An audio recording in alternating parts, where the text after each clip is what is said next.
Working the middle here. That's complete to Sample, the tight end. So give him 2 yards there on the completion. And it makes it 3rd down and 2 yards to go. Obviously, this has not been a banner game throwing the football. So what you got to do, you got to kind of down focus, don't you think? Find the tight end, take some easier completions. The interception last drive. There he hits the reliable target. 3rd and 2. Now Burrow. Complete to his tight end Sample. He's got the 1st down and more.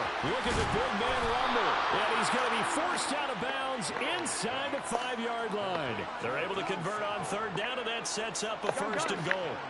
Well, and this is where quarterbacks' passing numbers sometimes get a little bit more inflated than they should, because this is a short little pass, but it goes for big yardage. And he's got it. Touchdown, Bengals. Irv Smith Jr. from 3 yards out. And the Bengals are able to make some inroads here to that deficit. Extra point by McPherson, up and good. And they're able to cut this deficit down to 12. A drive that time of 6 plays. And it ends with a Bengals score. And that one will bounce out of the back of the end zone, so we will start here at the 25. Justin Jefferson and the rest of this offense, they've got their helmets back on, and they're ready for this next series. Making his presence felt early in this one. 1st half, already over the century mark. How about the yards per completion, too? That's a pretty darn good number there. Number of catches, but he's shredding defense, is getting big yardage with each and every one of them. And he's taken down, but able to slip across the 35. Nice way to start the drive. A gain of 12 and a 1st down.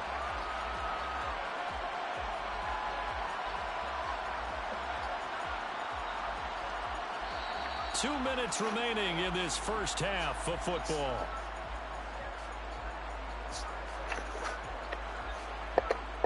A reminder that when halftime rolls around, Jonathan Coachman will have all the highlights and analysis of this 1st half of play from our studios in Orlando. They run again on 1st down. Cook. And they will only muster a yard here to the 38. And the big fella stuffed that one up in a big way. I think doubling him has to be a priority because you can't move up to the next level if you don't take care of him first.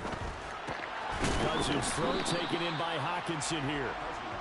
They'll give him 4 yards there. And now 3rd down and 6 to go.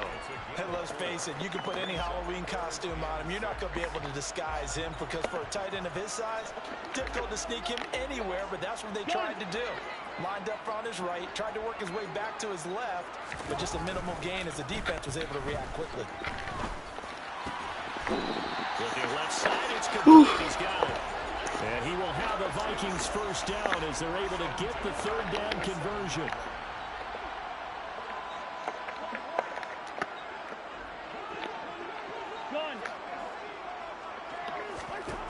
Working out of the gun, Cousins. And that is incomplete. He couldn't hold on through the contact. Brings up 2nd down. An incomplete pass on 1st down. That leads to a 2nd and 10. To the air again, it's Cousins. And he slings one. It's incomplete. I see the surprise in your face there, partner. That is a rare incompletion from him. He's been on point this entire game. He has percentage completion-wise way up. Not that time. On 3rd down, Cousins. The Bengal pressure gets him that time. Down he goes. Now the Bengals going to use the first of their timeouts as they'll stop it with a little over 30 seconds to go in the 1st half of play. Now on 4th down, on is the punt team sending this one away. And this will hit just beyond the goal line as it's into the end zone for a touchback. Now the Bengal offense going to see the ball one more time in this 1st half. And the ball backed way up, so thinking with this amount of time on the clock, probably just sit on it, and we'll see these two teams go to the lockers. Yeah, I don't think you want to overthink it in this situation. Either side of the ball. Just go ahead and finish up the half and get on out and talk about it. Meanwhile, Burrow's throw caught by Higgins.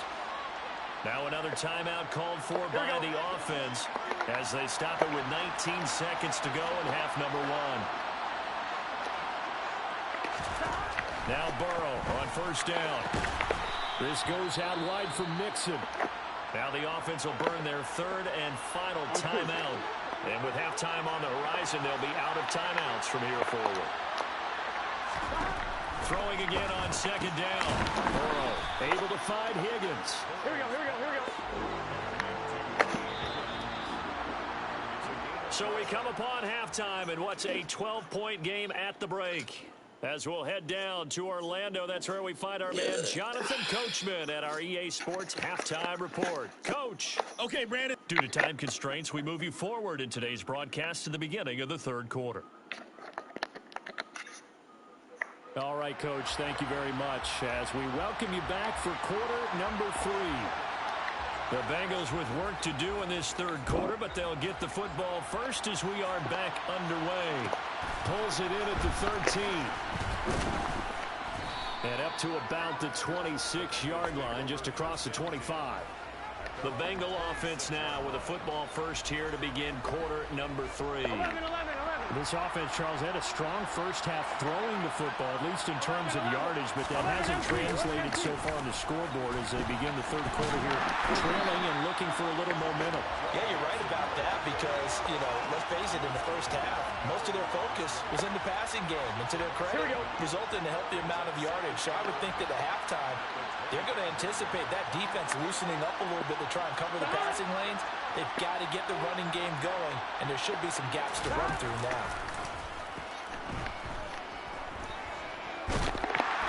They try to throw on second down, but this one is incomplete. This offense in desperate need of a conversion as they come up on third down. They're passing here. Joe Burrow. Airing one out for Boyd. And that's caught inside the 35. And he's going to be taken down at about the 33. Still all sorts of time left in this game, and you'd like to be able to say take it one play at a time. But the truth is, they're probably going to have to hit on a few big plays in the passing game to close this gap, and that's a good start right there. Bro, why can't I pick it off? Winds up to be incomplete. Glad to have you with us from Minneapolis. Third quarter here, 2nd and 10. Burrow going to give this to Mixon. And he'll get this down to about the 30, 31-yard line. They got to get to the 23 here on third. Here's Burrow setting up to throw it.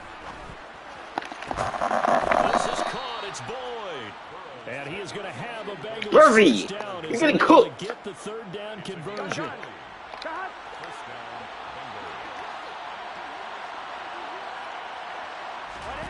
Now Burrow. Throw left side complete. That's Smith. Give him a gain of 5 on the completion. And that's going to bring up second down.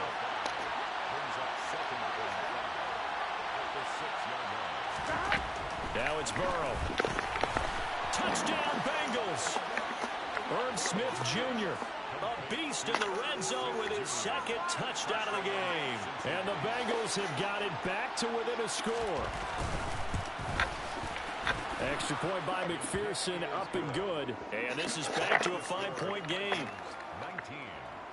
So that drive takes him down the field in 8 plays. And it's finished off with a Cincinnati touchdown. Fielded just outside the goal line.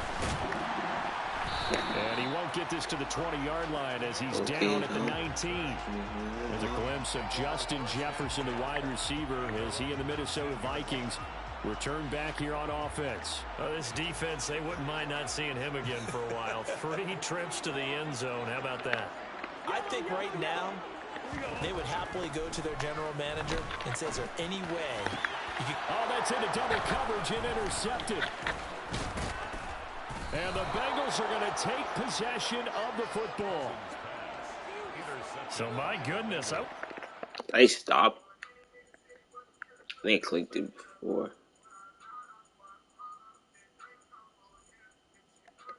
That was a terrible pass.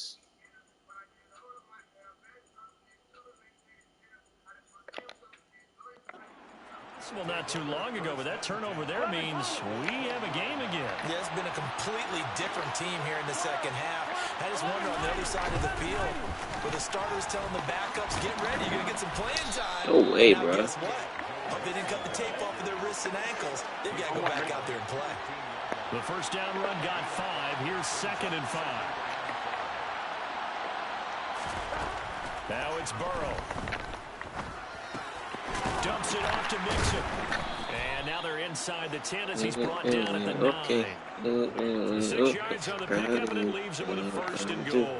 It's funny, throughout the time that we've been together, when we talk with running backs about the ability to catch the ball, their eyes light up when they talk about open field and having one-on-one matchups, don't they? Yeah, they do. And that's the reason why. What we just saw, shedding those tackles, and that's what they're used to doing. It is, and it starts at the beginning of the play. One-on-one matchup if someone's trying to cover them, but they also like those one-on-ones downfield after the catch when they're running with the ball. They think they're going to win those, too. 2nd down and goal. Burrow got his man complete over the middle. That's Smith. A touchdown-saving tackle there. Now it's 3rd and goal. And as they come to the line, they will not be able to get off another play as time has run out on this 3rd quarter. We'll return with more after this. You're watching the NFL. And he is in. Touchdown, Bengals. Joe Mixon punching it in from a yard away. And the Bengals have taken a 4th quarter lead. They'll let Mixon try and run it in. And he will not get there. He comes up short. And they're unable to push this lead to a field goal as it'll remain a 1-point game. Fields it right around the goal line.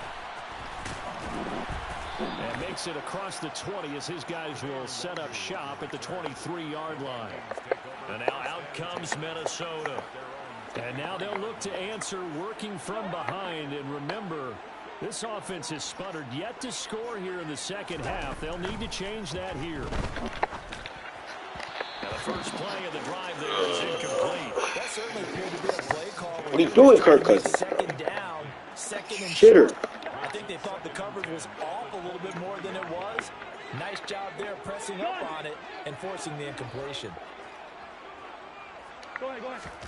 They go play action. Cousins. And he comes back with one complete. And he's got it past the 30 before he's hit and dropped. 1st down. Here's Cousins. And he takes a shot on the release as this will be incomplete. So after the incompletion on 1st, now 2nd and 10. They'll bring a receiver in motion right. On play action, Cousins. Wide open receiver complete. And he'll be taken down, but not before they work it across midfield. They'll throw again, Cousins. This one caught. It's the tight end, Hawkinson. And now it looks like they're going to be in the hurry-up.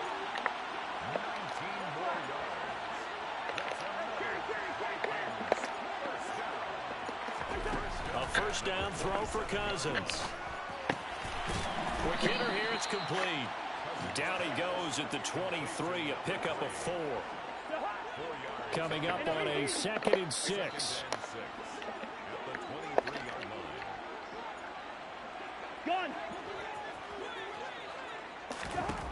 Cousins to throw it.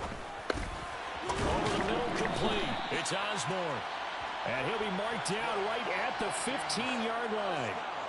I think that's a big pickup for a 1st down because when you run a drag route against zone, you're sometimes asking for trouble because you might run into a defender. Yeah, well, there they ran into a 1st down, executed it to perfection. From the red zone now, Cousins.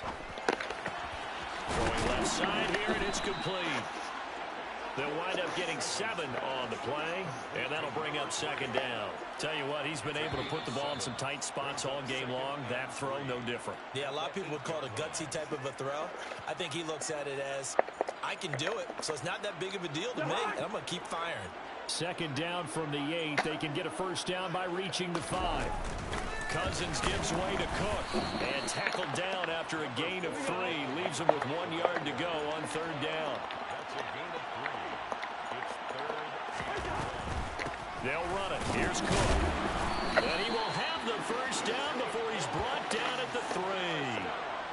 Third down gain of 3 yards, and that'll be enough. And the question now, how do they want to work the clock here on 1st and goal? A field, and this time he is in. Dalvin Cook. So stupid. I could have ran more time. Touchdown run. And the Vikings answer back with a touchdown of their own to take a 4th quarter lead. And touchdown, and congratulations, and 0 relaxation ahead of them, right? Way too much time on the clock for them to start celebrating. Part 1 is done, but now on the sideline, you already see them scrambling down there. They're getting those defensive guys ready. Yes, you have to get those guys ready, and you also have to talk to your special teams guys. Make sure the kickoff is exactly what you want and cover it well. Here's Cousins. And he's got it. So the 2-point conversion is good, and they add on to their 4th quarter lead. Minnesota's kick team ready, and the Vikings boom it away. Pulls it in at the 13. So Burrow and the Bengals down 27-20. A little over 80 ticks to go. How will this thing pan out? We'll watch as they come up on 1st down.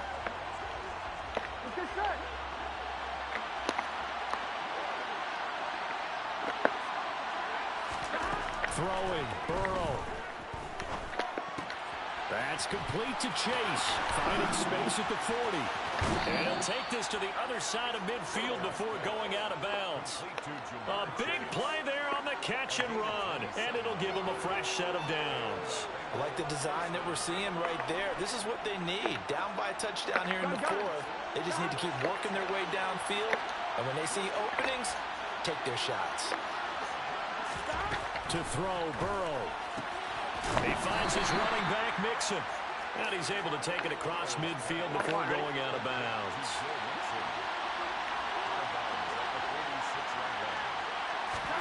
Here's Burrow. He completes it to Bull. My gosh, bro. He's going to go out of bounds, but he takes this one down just shy of the 20. The drive continues as they search for a tying touchdown. Here's 1st and 10. Burrow. He's going to have the hook up here to Chase. And they're going to get this down to about the 17-yard line here. Burrow. And yes, he's into the right there. So they get the late score they needed. And now the extra point can tie this thing up in the final minute.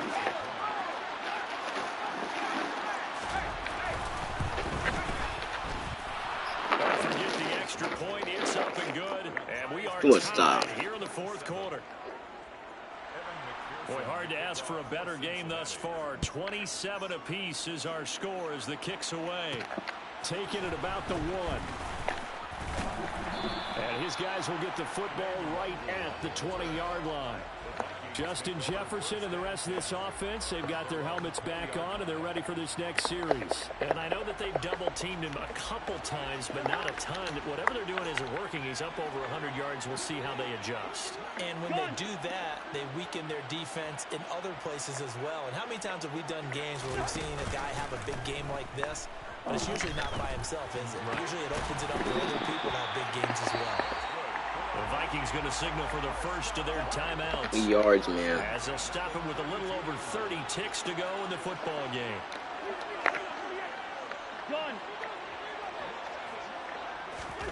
Cousins.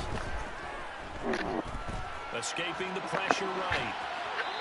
And seeing no options, he just...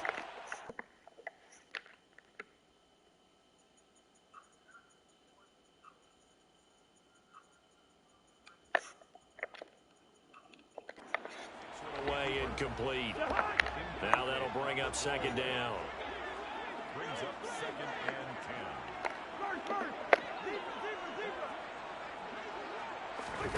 10. Now Cousins. And he's got this to Jefferson. And he's got another 1st down as the tackle's going to be made at the Bengals 40. Now another timeout called for by the offense as the clock will stop with 18 seconds remaining. Cousins to throw. Looking left side, and he's got him in. That's Osborne.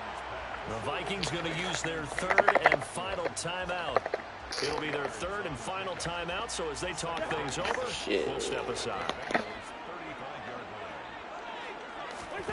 Cousins again. Out to the left there and complete to the tight end, Hockenson. And he's got another first down. As the oh my gosh. 25-yard line. Final whistle blows, and we need some extra time here. It's a little teaching moment here. Overtime rules. Remind us how this goes, partner. Okay, so in the past, we had sudden death. First team to score wins, but no longer. Now, if the team receives the ball, scores a touchdown, they win the game. If they kick a field goal, though, or don't score, the other team gets a possession. And after both teams get a possession, then we're into sudden death. First team to score wins the game. Kene Nwangwu now out of his end zone. And no alley to be found. The coverage was solid, and he's dropped at the 18. Minnesota's offense takes over possession. And everyone knows the OT rules, Charles, but pretty simple formula. They go down and get a field goal, we continue play, but if they can find the end zone on this possession, ball game over. And as meticulously as all teams plan for a game, I don't doubt for a second on that offense coordinator's play sheet, he's got some overtime plays that he wants to run. I know it sounds crazy, but they plan for everything. 1st and 10 all the way throughout the game, 2nd and 7, whatever. Right now, he's looking at that play sheet saying, if we get to overtime, what can we break out that they haven't seen? Play action now. Cousins. And a quick throw here, that's complete. And he will have a Vikings first down. They needed 4, he doubled that. He wound up getting 8. From the 32 now, here's 1st and 10.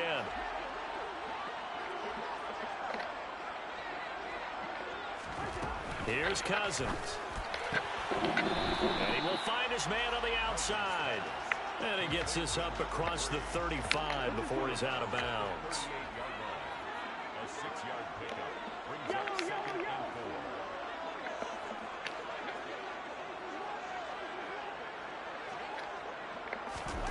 4. Looking to throw again on 2nd down. Cousins.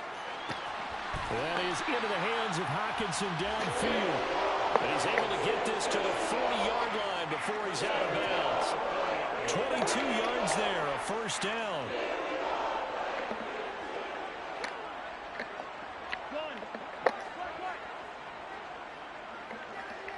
Flip concept.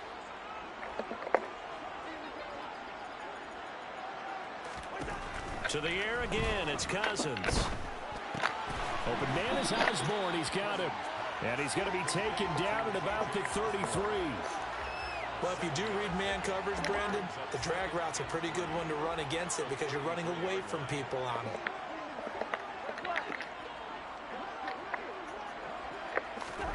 To throw again on 2nd down. Cousins. Out route to Jefferson, and he's got it. And he'll be out of bounds, able to get it down to the 25 there. Cousins in step with Jefferson that time.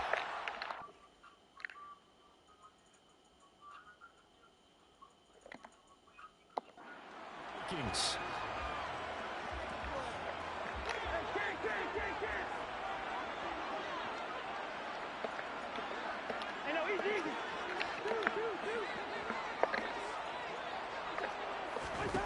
Back to throw again.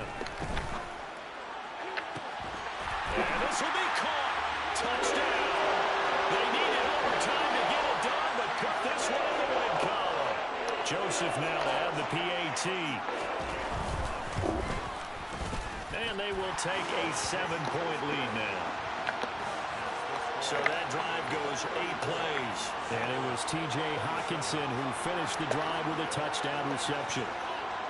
Set now to kick this one away, and off it goes.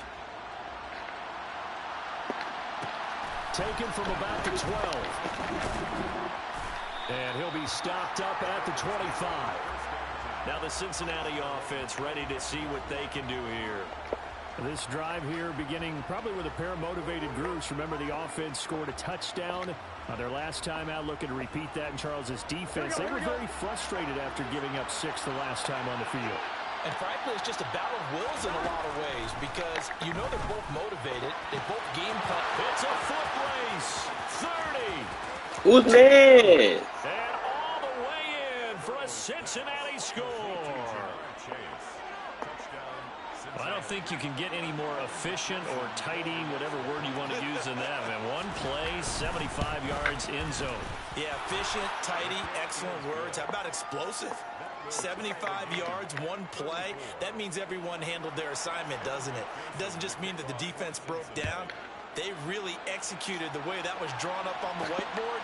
Big-time play, big-time result. And able to get this across the 20, but not much further as he's dropped at the 23-yard line. Now the Vikings offense gets set to take over here.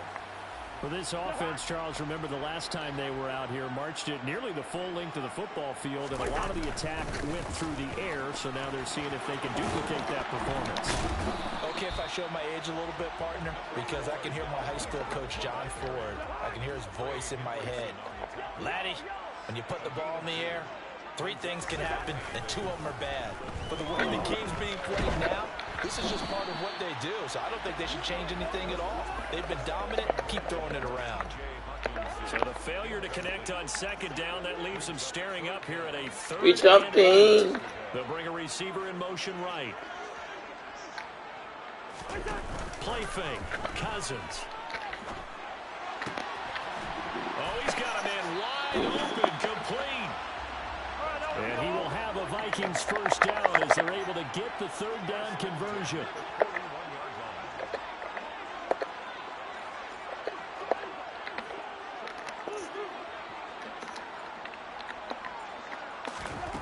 Cousins now. He's going to find Jefferson open downfield. And he goes down, but not before getting us inside the 25. An excellent pickup at 34 yards. Cousins on first down. And drops down, incomplete. I tried to do it. Coverage there, force the ball free, and it's second down. On play action, Cousins. And this time he's got the pickup. It's complete. And they're going to get this down to about the 17-yard line here. They'll get to the line here, but remember, it's also third down. Throwing is Cousins. He's got his man, T.J. Hockenson. And he will have the Vikings first down. It won't be by much. He needed 3, and he got 3, barely. But the mark shows first down. Now a timeout called for by the defense. They'll be left with just 1 remaining here at OT.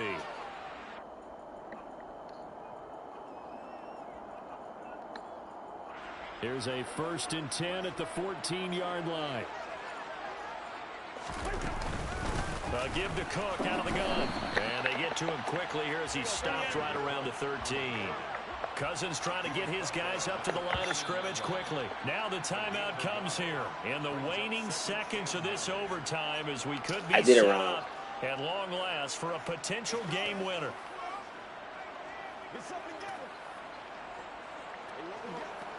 Supposed to run another play, and they'll call timeout. Tension building. Here's Greg Joseph. This to win it in overtime. And play will be stopped here with 10 seconds remaining. Bro, I ran it wrong, bro. As they've Damn. called a timeout. And now this game's going to come down to the right leg of their kicker. From the left hash, should be a fairly easy one here. And he got it. The kick is good in overtime. He's able to split the uprights. That'll be a fun time of the Twin Cities tonight. The Vikings run it. But Charles, a very simple mission anytime She was you too close play for no on reason. home turf, and that is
It's Madden NFL 23 on EA Sports.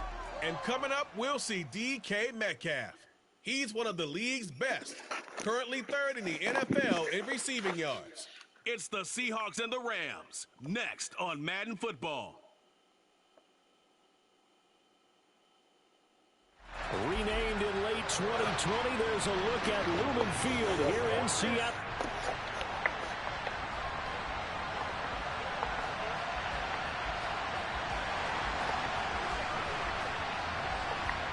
Get strapped in. It's just about time to get the party started. And off we go from Seattle. Chris taking it at the goal line. And he'll go down as this drive will start at the 25-yard line. So out come the Rams now for their first possession. They'll be led out by last year's Super Bowl champion QB and his 14th NFL season now out of Georgia, Matthew Stafford. It's a pretty bland game he had last time out. Ended up throwing one interception. Didn't have a touchdown to offset it. But the team found a way to win. He found a way to lean on other parts of the offense that carried them through.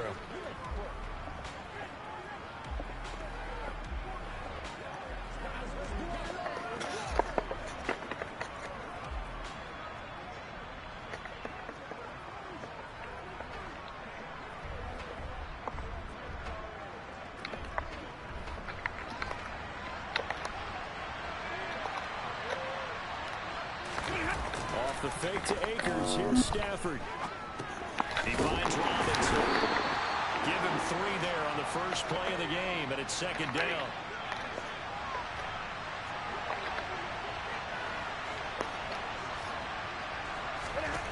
Stafford. And on the left sideline, he caught it, but out of bounds, according to the head linesman. Incomplete, so the ball a little late getting there, and it's third down. A tough spot here on their opening drive. This is 3rd and 7. Here's Stafford. He's going to float this one deep right side. And it's knocked away and incomplete. I love those corners who can not only cover, but don't mind getting a little physical as well. How about the coverage on that play, knocking that pass away? Barry on to punt as he gets this one away. Now it's Lockett.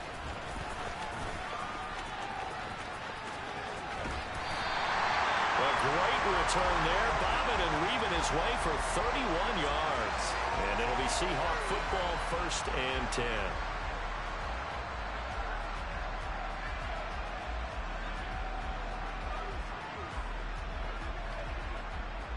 So now we'll get a look at the other offensive unit as they come out for their first possession. Now leading them out is the 4th-year quarterback out of Missouri. 2nd rounder in 2019, Drew Lock. And he's had a great season so far throwing the football. Very likely could go over 4,000 yards with a good performance here. And even in an age of passing first, that is no small accomplishment. They'll run with Walker to begin the drive. And that one blown up quickly, as he's going to be stopped before he could even get started. The all-everything defensive tackle, Aaron Donald, the one who made the play there. A 3-yard loss to start the drive. They'll look to make that up and then some on 2nd and 13. On play action, Lock. And this one incomplete. Threw it down at the...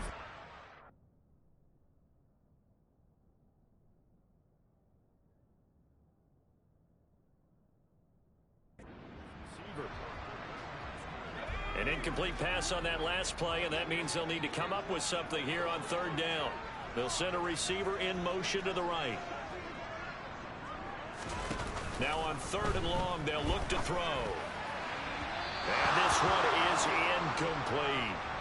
This defense has certainly played well so far in this game, and the coverage has been tight on just about every throw. Forced a few here so far in this game, and now it brings up 4th down.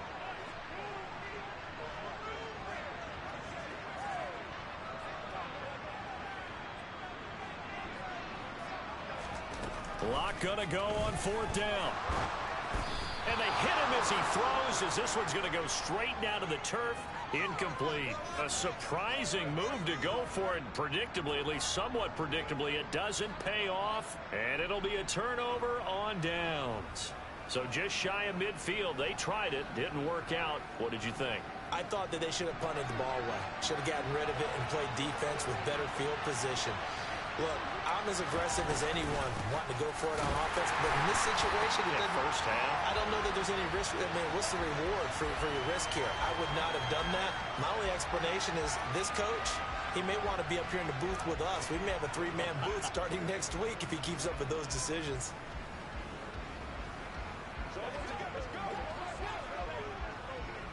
Looking at a 2nd and 11 now after the loss.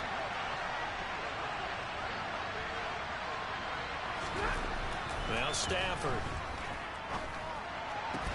Man open is Robinson. And he gets this one inside the 15, just a yard or two shy of the 10. The previous play, they barely got back to the line of scrimmage. Now they pick up over 30 yards. When teams practice their plays during the week, they're hoping that it's going to pay off on game day. So it sure has to feel good for them when they hit them during a game. And they hit that one there for big yardage. And here he'll get it down to the 7. And give him 4 yards there. It'll be 2nd and 6.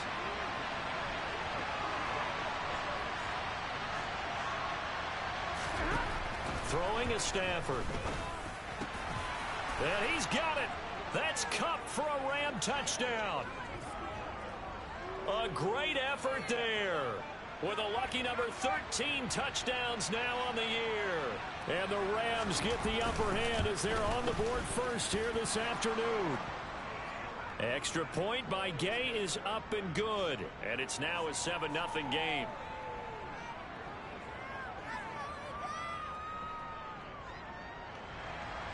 After the touchdown, it's Gay to kick this one away. This fielded right at the goal line.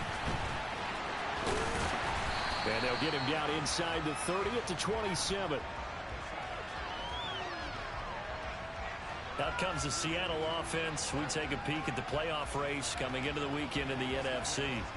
Well, here we sit, week 17. Just one more week in the regular season after this one. So if you're one of these teams trying to make a move and improve your spot or jump in from the outside, Charles, you better make that move now. And these final games are often a good barometer for all those teams fighting for position or a wild card spot.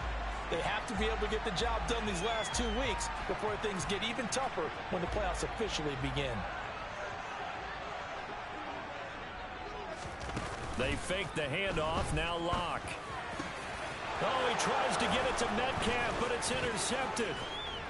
And the Rams are going to take possession of the football. So this is something we didn't see at all from this offense in the victory last week. That's a turnover. They didn't have any, but giving the ball away here in the opening quarter. I love the surprise in your voice because it's exactly what you stated. Didn't see it last week, but it's a key to their win. And it'll be a key to this game as well, protecting the football. Didn't get it done there. They'll run on first down with Akers. Give him 5 on the carry there, and it'll be 2nd down. These two teams, they met up in Seattle earlier in the year with the Seahawks coming away victorious. So a win here in Seattle, tough as that may be, would give them the season sweep. 2nd down, they'll go with Akers again. Down right around the 25. They follow up the gain of 5 by only getting 1 there on 2nd down. Well, they were handed great starting field position on this drive, but now they face a 3rd and 4. Touchdown! Matthew Stafford, 2 touchdown passes in this first quarter. And the Rams are off to a 13-0 first quarter lead. Here's Gay now to add the extra point.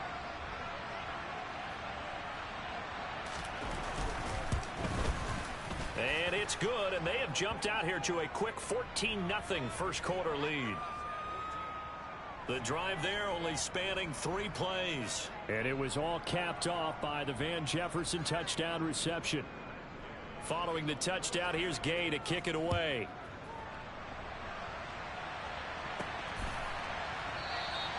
Well, some might have returned that one. He won't. He'll go down to a knee, and they'll start the drive from the 25. The Seattle now ready to march out of the field. As the season winds down and you look at them in totality, you know, the offense has struggled. The defense has been pretty good, so I would imagine the changes this offseason may be more on the offensive side of the ball. And this is where we always hear the term complementary football, because as you noted, the defense has played well enough for them to win games, and the offense has held them back. So they've got to reward that defense by improving on offense.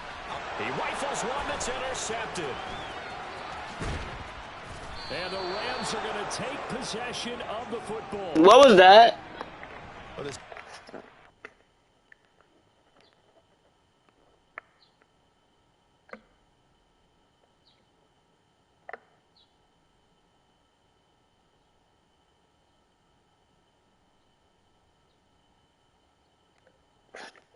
Yo, where are you throwing it to?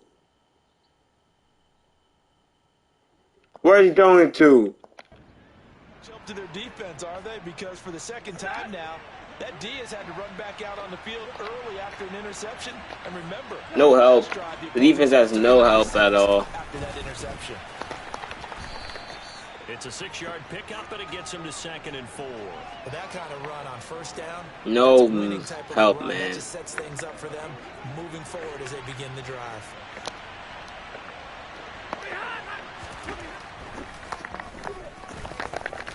And he'll get into the end zone. Touchdown. You let this slow get it. Matthew Stafford. We're getting cooked. We're about eliminated. And the Rams are able to strike quickly to add on to their lead. Oh, Still in the first quarter, and look out. I mean, they are on pace for over 80 points in this game. I don't know that they'll get there, CD, but this has been impressive to watch so far. That certainly would be history in the making, wouldn't it, partner? I'm glad we're here to actually watch and see if it actually happens, although, like you, I have my doubts, but they are firmly in control of this game. So how about this for a start? 21 we need QB as they kick this one away. And that one will bounce out of the back of the end zone, so we will start here. Oh, fuck this shit. Coming to the line here to begin their next drive, the Seahawks offense. And for this offense, Charles, you got to think kind of crucial here to put something together on this drive, because remember last time out, they threw the interception on the very first play. And you can't afford to let this defense keep building any more momentum. They're playing awfully well, and they're awfully confident right now. To me, it's time to attack and take some of that momentum back. But make sure you're selective in doing so. Understand where you want to throw the football and make sure it's open before the ball leaves your hands.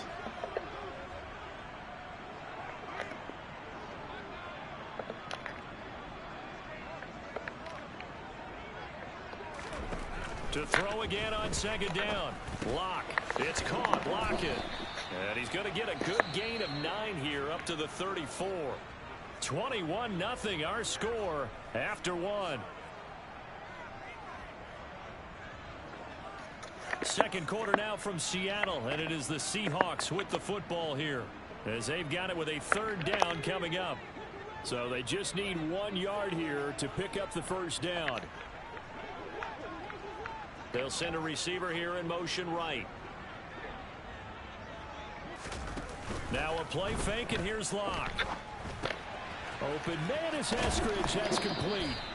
And he is going to have a Seahawks first down as they're able to get the 3rd down conversion. When you're struggling on offense, you're looking for anything possible to get you going. Sometimes you do it like basketball teams that don't normally press. You put a press on, bring people to life, make them move a little bit quicker. Maybe that'll help them as they head towards the half.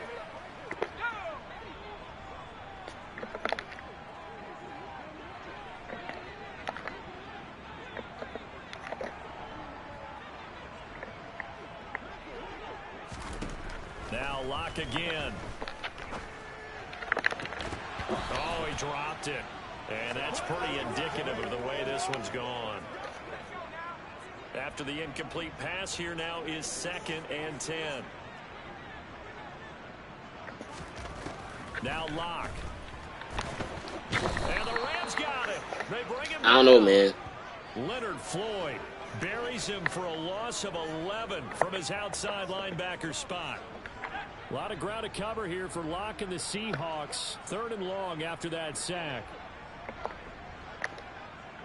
And they'll send the tight end in motion.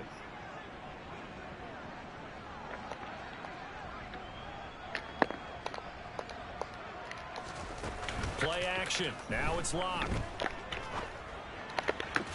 That's complete to DK Metcalf. They'll run with Penny.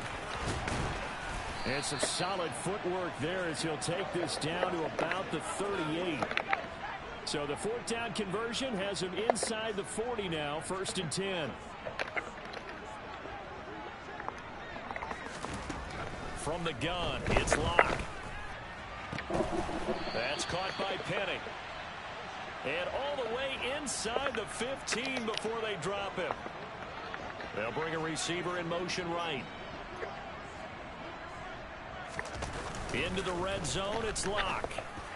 End zone caught. Touchdown, Seattle. Noah Fant, a 14-yard touchdown. And the Seahawks get a bit closer.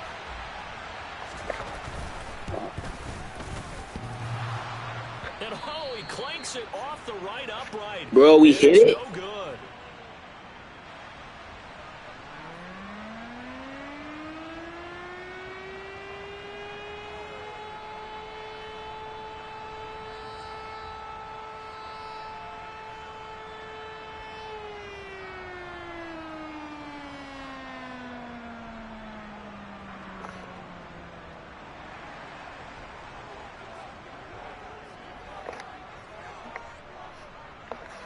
Is the kickoff unit as they run up and send this one away.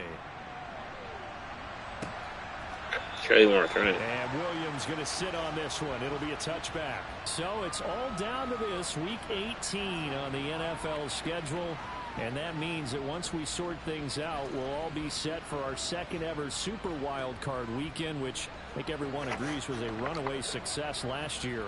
We got 2 games coming up on Saturday, 3 more on Sunday, and then we'll put a bow on it Monday night. They'll begin on the ground with Akers. Big Al Woods there to make the tackle. Well, it's time for them to be good teammates right here. And what I mean by that is possess the ball for a little while. Get at least 2 first downs. Give their defense a chance to settle down a little bit after they give up a touchdown. The last run got a couple. Here's 2nd and 8. From the gun, here's Stafford. And he's got this to Jefferson. What the fuck? Touchdown, L.A. Make that now 3 first-half touchdowns.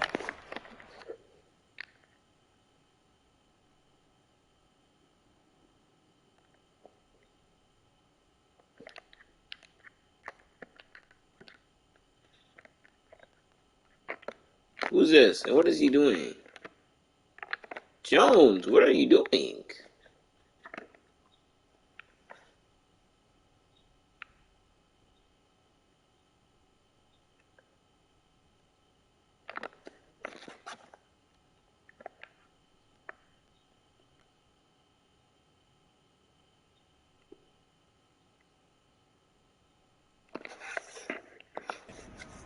Stafford, and the Rams are able to widen their lead here in this first half. Gay is on for the point after.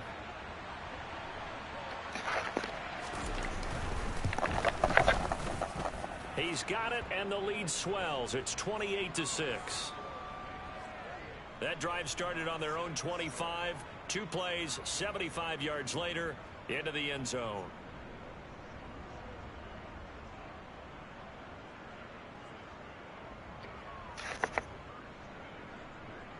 After the touchdown, it's Gay to kick this one away. This will be fielded inside the 5. Oh, a good-looking return set up here. And he is out of bounds as they'll start up past the 30. And the Seahawks get ready to trot out on the field. Right now, Charles, it just feels like they're trying to keep pace. They did score the touchdown last time out, but they still trail by double digits here. We'll see if this offense is once again up to the task. Yeah, and I think that after the last drive, they've got to be pretty revved up, don't you think? Everything they were doing was working pretty well. They go back out there with the same mindset, play at the same tempo and the same pace. Still a lot of time left to make something happen in this one. And he can't get rid of it. He's taken down. Leonard Floyd. That is now 2 sacks for him here in this first half. This offense. Why are all these elimination games people play terrible? All game long, we've seen missed assignments, which have led to turnovers, sacks. This group has not played well at all here in the first half. That huge loss on the sack makes this job much more difficult. It's now 2nd down and 22 yards to go. Here's Locke to throw. That is taken in by the tight end Fant. And they're going to get this beyond the 40 before he's taken down. Locke's throw caught here by Metcalf. And he's going to be out of bounds, but not before he takes it inside the 40. This game not quite as good as the last, but still over 40 yards between the two. Those are the kinds of plays right there that show you why he's the number 3 man in the NFL in terms of receiving yards. Also tells you there's a full combination of what he's got going in his game. You name it, from route running to catching the football. That's why he's able to produce those types of numbers. And they're going to move it down to inside the 25. And a nice milestone reached on that last throw as here late in the season, he goes over 4,000 yards passing. And he's really thrown the ball well all season long. Had some big games along the way. He's inspired his receiving corps to go out and make plays for him in each and every ball game. Clock now on 1st down. And that What the fuck was that? Penalty flag coming in late. That might be PI. Defense.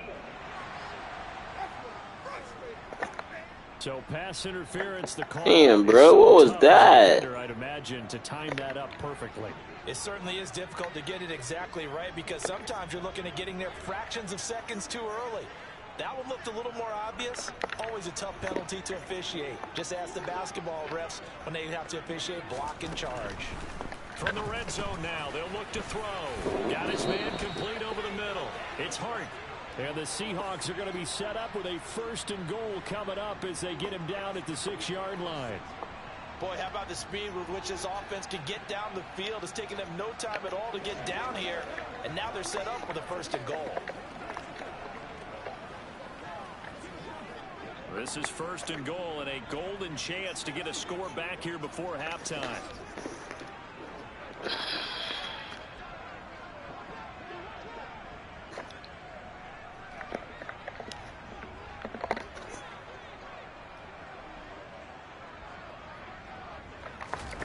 Locke going to throw. And this will be caught by Metcalf for a Seahawk touchdown.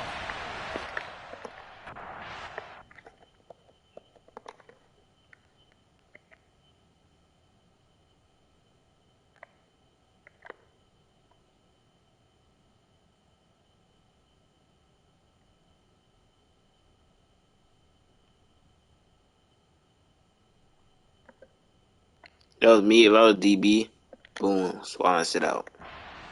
Play there as the first half is winding down. And the Seahawks are able to cut into this lead in the final seconds of the first half. Extra point up and through by Myers. And that will cut the lead down to 15. So not much time to speak of remaining in this first half as the kick's away. And not wanting to risk anything here late in the half, he'll just take a knee and they'll bring the football out to the 25. Now the Rams about to go on offense one final time in this first half. And with a 2-score lead already, they may just look to get this thing to the locker room. 1st and 10 and kind of tipping their hand at running the ball. 3 tight ends are out there. And they'll indeed start on the ground to run that clock. And he'll just push his way forward for a few as the clock will run. Cody Barton there to bring him down.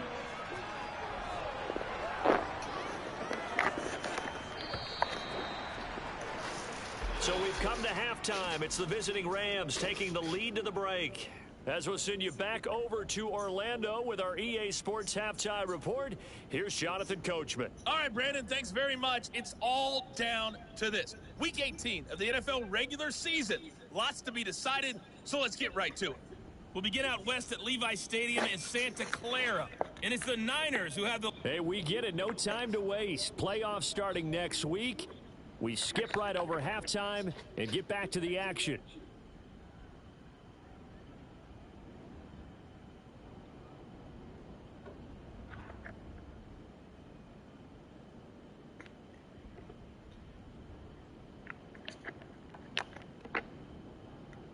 Okay, Coach, thanks as always to you and the gang in Orlando as we welcome everyone back in for quarter number 3.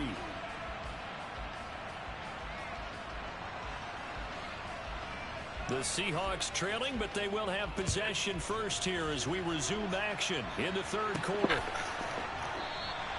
And we will not see a return to start the half as this will be a touchback. The Seahawk offense set to go to begin this third quarter.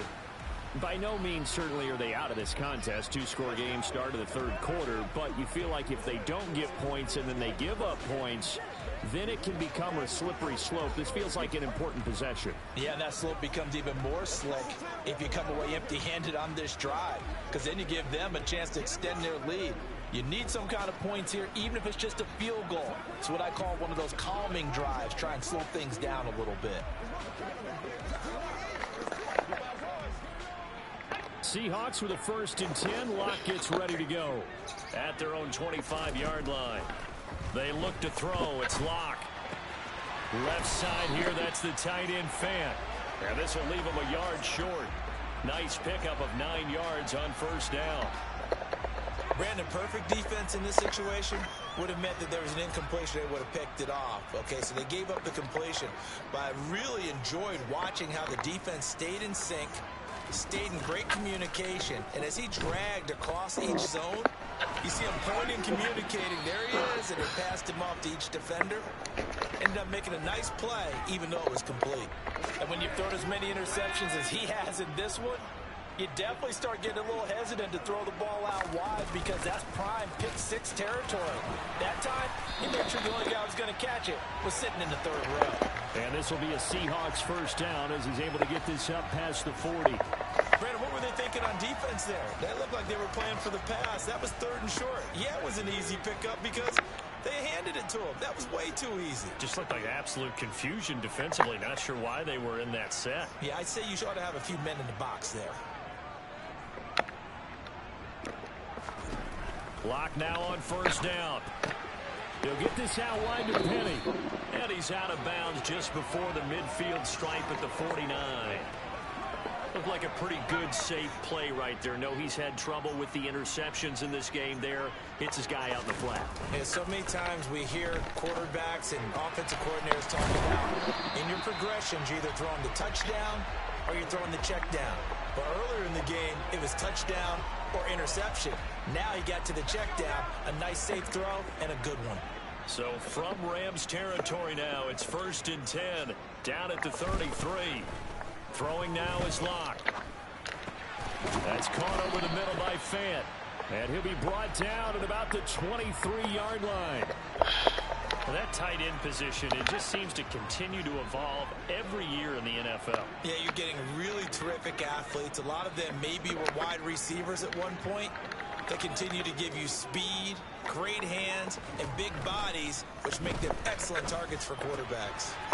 Here's a throw to his running back. It's complete. And he'll be marked down right at the 20-yard line. They'll bring a receiver in motion right. Inside the red zone here, they'll look to throw. And this is going to be intercepted. Picked up by Jalen Ramsey. And the Rams are going to take possession here. It's a touchback, and they'll take over at the 20-yard. That was a bad ball, bruh. Why you throw over there? That was too high. I didn't even high pass it.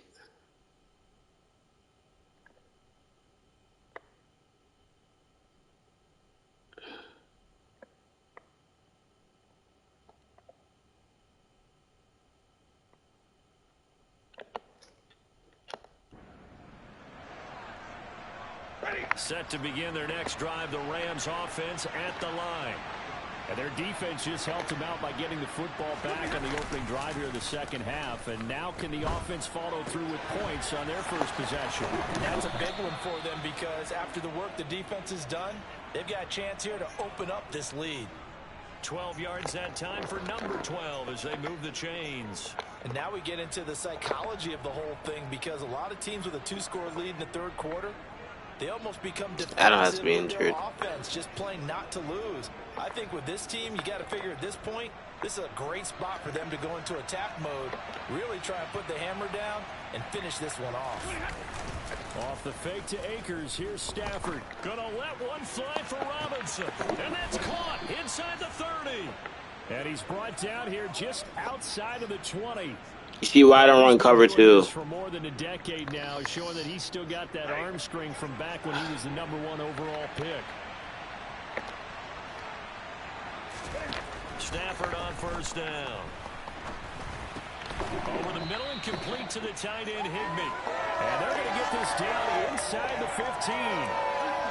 Nice rhythm throw there on first down. He located his tight end, made it a nice easy pitch and catch. Hoping he can break a tackle or two. Wasn't able to do that there, but still good yardage. Throwing again on second down. Stafford, touchdown, Rams. Fourth touchdown pass in the game for Matthew I need QB, Stafford. nigga. And the Rams will add on to Wait for the drive. in the final minute of the third. Boy, he has been fun to watch throwing the football in this one. It's certainly not fun for that defense, though, Charles. Now up to 4 touchdowns. Looking like that playoff game is 20. Yeah, we're From last, from a few years ago, bro. Now because he has absolutely carved up the secondary. A clinic on how to attack a defense and take them out of the game.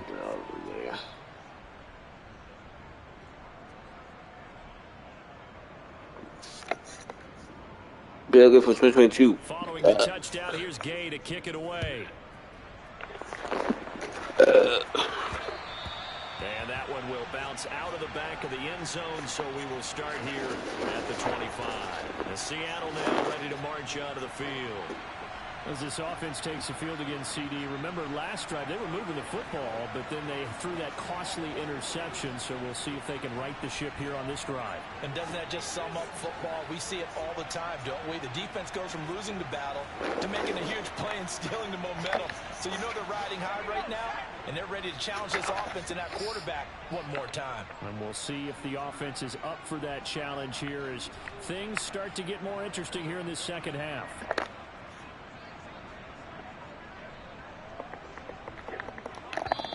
Now with just 1 second showing on the play clock, we're going to get a timeout.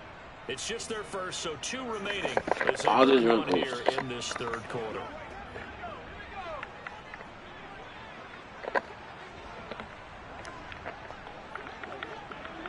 They'll send a receiver in motion to the right. Block off of play action. Quick throw, and that's Eskridge on the slant. He's going to be dropped following a pickup of 7 past the 30 to the 32. Looking to throw again on second down. Lock. A quick throw, but incomplete. And those two just haven't been in sync thus far. They've done a nice job against him, but still, with his talent, you would expect them to have more completions to him in this game. He's got his tight end fan. And he's able to get this to the 40-yard line before he's out of bounds. That gain on third down, good for 28. Normally on third down and short yardage, you're thinking of throwing to your tight end. It's just going to be a... Back now in Seattle, Washington. A lot of folks starting to make their way to the parking lot. Their guys trail big here. Wait, let me go.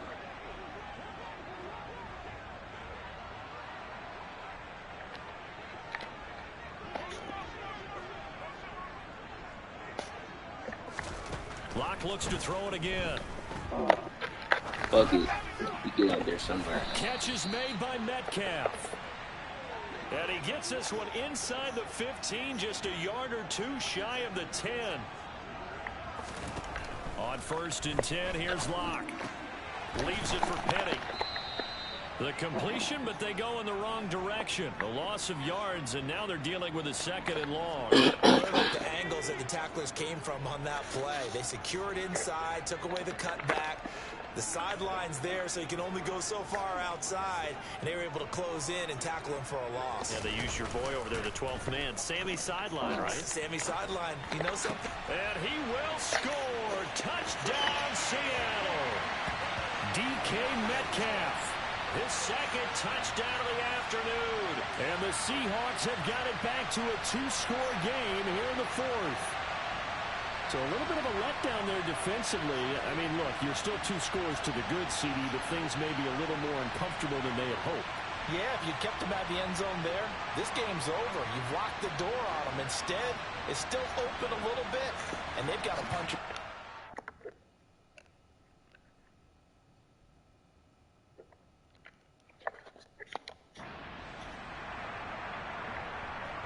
And now they'll empty the backfield here as they elect to go for 2.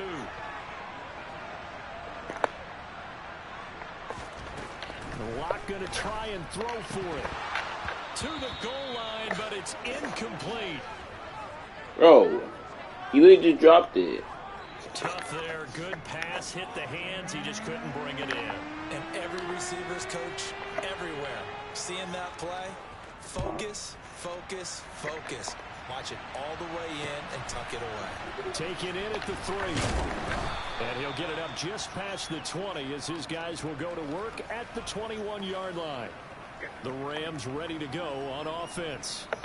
Well, there are 2 scores on the plus side. Still time here in this fourth quarter, but maybe you start thinking about playing keep away? Yeah, I think here's the situation. You're not thinking touchdowns anymore. You're just thinking first downs. To keep up with your theme there, playing keep away, first downs, they can't touch the ball.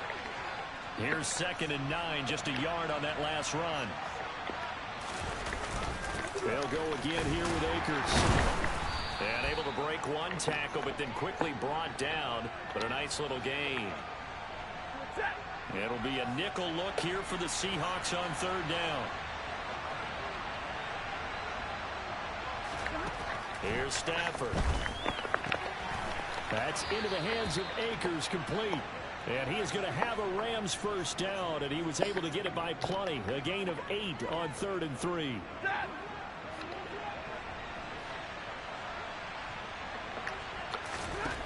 Back to throw, Stafford. That'll be caught. It's Why to get the other nigga? And they're going to have this across midfield and inside the 45. A good pickup there of 20 yards.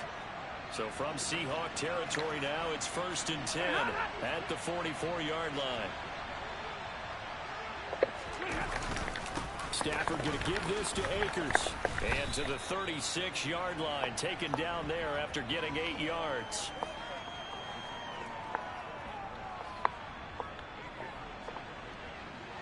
If nothing else, they've already taken a couple minutes off the clock here already as they come up 2nd down. 2 minutes left to play in this football game here on EA Sports. So it's Rams football here as we get you reset. And you'd have to figure they're just looking to burn these final 2 minutes away and get out of here with a victory.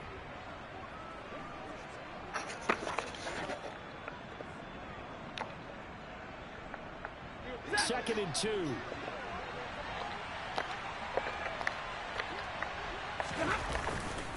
They'll give this to Akers running right. And he's stopped after a gain of 1. Not enough. Still a yard to go on 3rd down. Whenever we talk about the best strong safeties, one word constantly comes up, and that's instincts. Being able to diagnose run or pass and make the appropriate moves. He crashed down hard there. He was ready for that running play.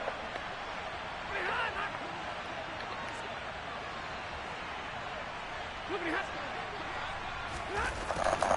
they'll go jet sweep to try to pick it up. Oh, he's hit. He lost the football. Put it on the carpet. And his crew will take over on the football at the 35-yard line. Well, I'm guessing that on the sidelines there might be a few words said about that mistake there, but I don't think it's going to hurt them in the long run. They're still going to get out of here with a win. Yeah, they got the 2-score cushion, but you know what coaches say, Charles? Finish strong. Finish the game out the way it's supposed to be played. In fact, coaches might be secretly happy. Gives them a chance to do a little extra coaching next week. Locke's trying to hurry him up with that clock running. Now Locke. He's got his big tight Nigga end Lock throw fan. some bullshit. Now the Seahawks call the second of their 3 timeouts as they get the stoppage with just under 50 seconds remaining in the fourth. Here's Locke. Going right back to Fant. And he gets it all the way down inside the 10 and mark him at the 5.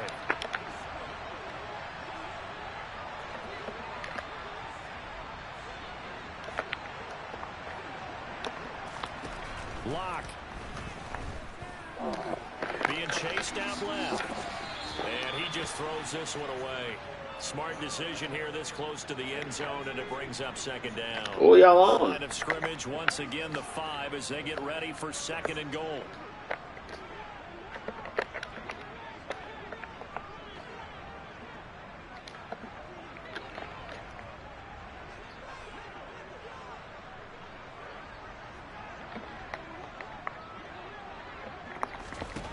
Locked to throw. Flushed out right. And that'll be off the mark, too far out in front, and it's incomplete. They certainly did a nice job improvising there, extending the play, hoping someone would come open downfield, but they never did. One final try for Locke. Throw right side, taken in by Eskridge. And he is into the end zone for the touchdown. So they still need a miracle with a clock where it's at, but they get one piece to the puzzle done. Still have hope. Well, they knew a lot of steps had to happen here. They got step 1, the touchdown. You need a 2-point conversion here, don't you? You do, and as you continue to look ahead, if they're able to get that, somehow get the ball back and get another score, they have to go for 2 again. That's why teams are practicing multiple 2-point plays. We saw that in Super Bowl 51 with the Patriots getting a pair of big 2-point conversions.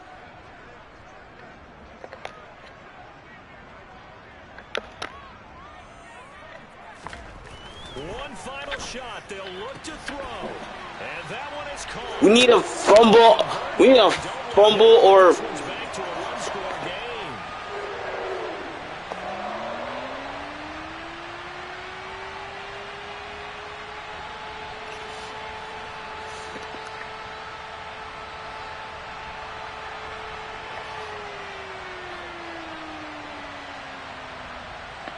So they'll quickly now signal for the timeout. And it's definitely not looking good. What do we do? We still have one final play to hope for that miracle and get him in the end zone. We have fumble off this kick return. The kickoff team on the field now as they will send this one away. Never mind. And he'll conserve whatever time he can as they'll opt to bring it out to the 25-yard line.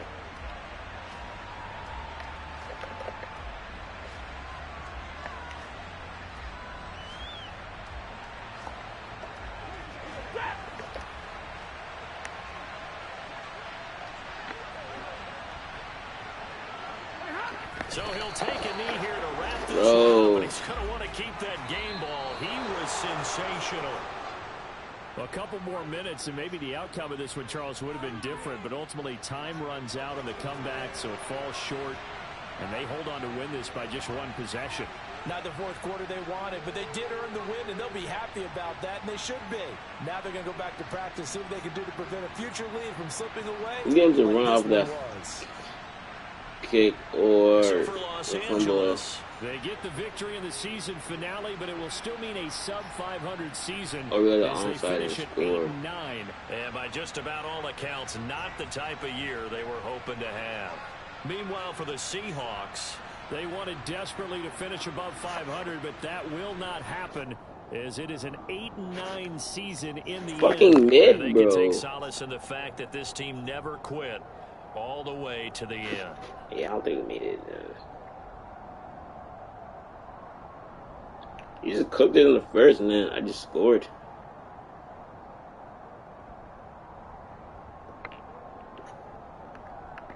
Drew Locks, you suck. You're not signing here, bro. We're not signing you. So bad. Oh.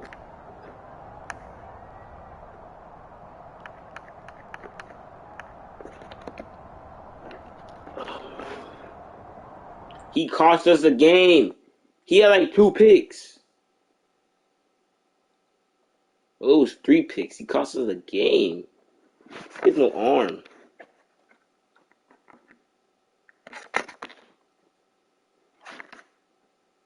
Drew Lock, bro. I'm dead serious.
I all can go off, bro.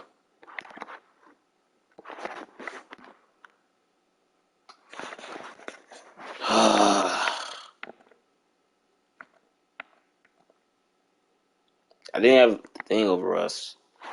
Bro. We're gonna be right out the edge out of it. Wait. Wait, what? You made it? Wait, what? We made it! Yo! Who lost? Yo! We made it! We made the playoffs! Yo! Yo! No way. I thought we were gone.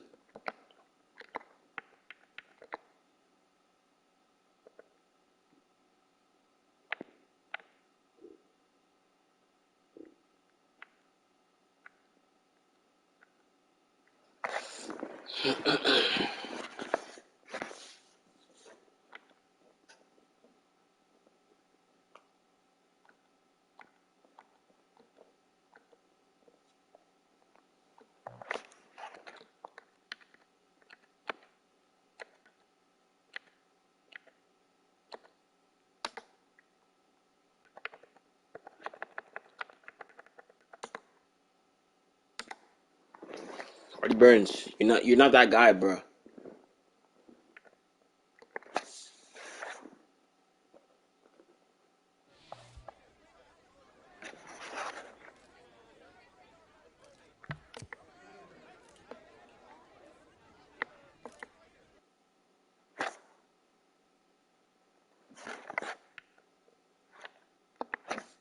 Where's our future QB, man?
Oh, shit, he has great throw power, great strength, solid speed. Just solid. Decent speed. I want Bryce Young, bro.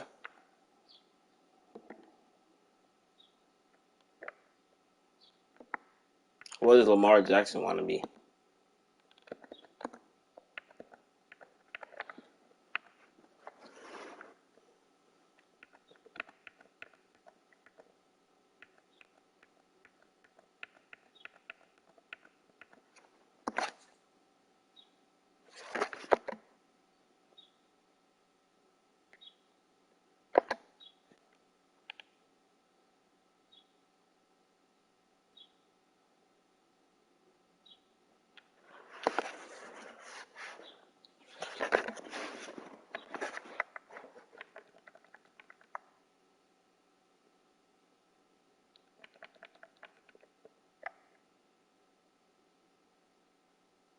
Ah, shoot.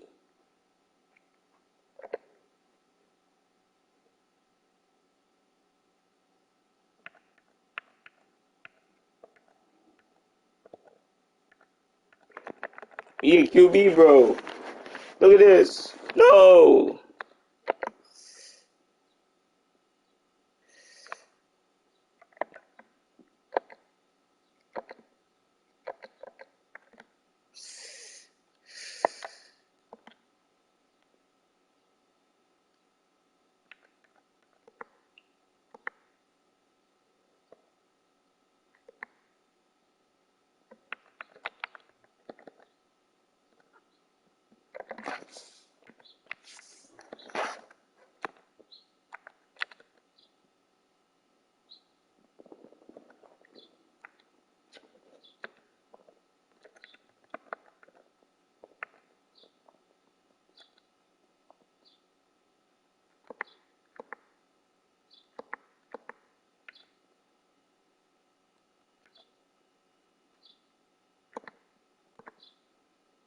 Need it.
Welcome to week. This is how you access the new player health screen.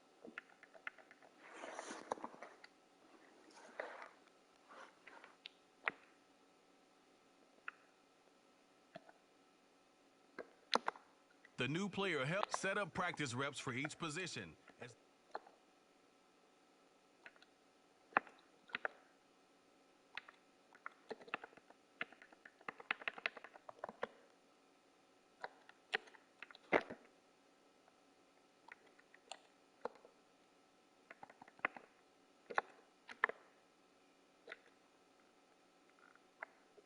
This is your team. Choose focus players each week who will earn.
Game day.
Is that Jillian? You can do it.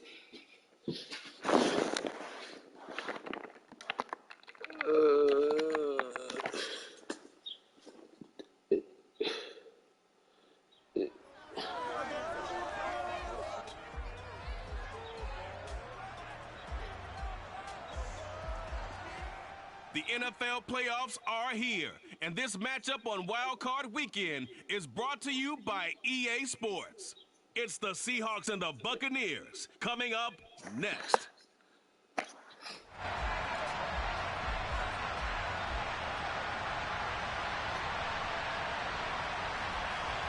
I don't throw blatant interceptions anymore. Ain't like a inaccurate or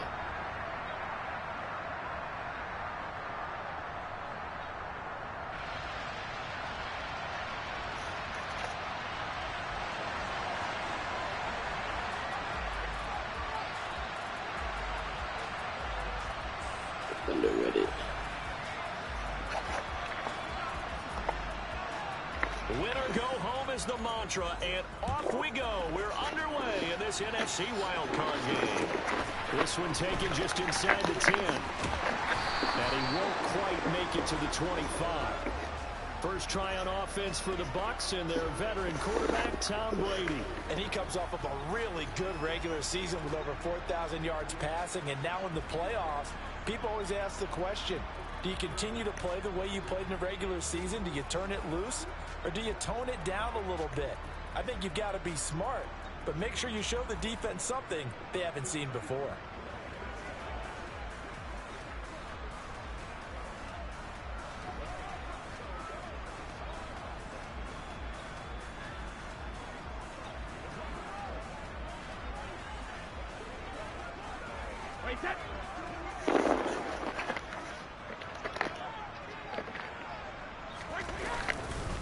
They'll start out on the ground. It's Leonard Fournette. And he'll fight forward on the straight-ahead running for just a couple of yards. Second down. You've got to be impressed by that defensive front on reps like those. They were not being moved off the line, kept their shoulders square, and gave their teammates time to fight to the ball and limit that gain. Second down, back to Again, Fournette. you're weird. Just a couple on the ground there, and that's going to bring up 3rd and about 6. Now, that's a mountain of a man that just made that stop, isn't it? But he's more than that. This guy's nimble and quick. More than a space eater, he just made a great play there. Throwing is Brady on 3rd down. And that's complete. It's Chris Godwin. And he is going to have the Buccaneers first down as they're able to get the 3rd down conversion.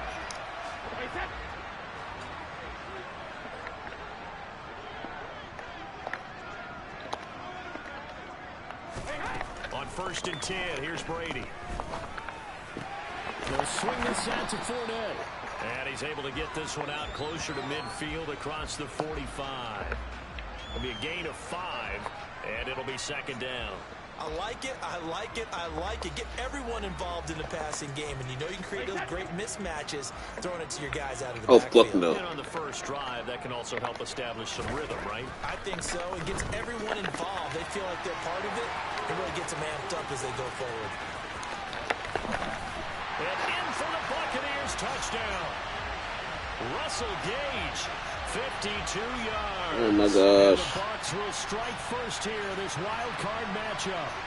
Well, this has been a quick strike offense all season long, finding many different ways to manufacture big plays. They had a big playoff preview today in the papers, and it was about who would set the tone. Well, they just set the tone right there.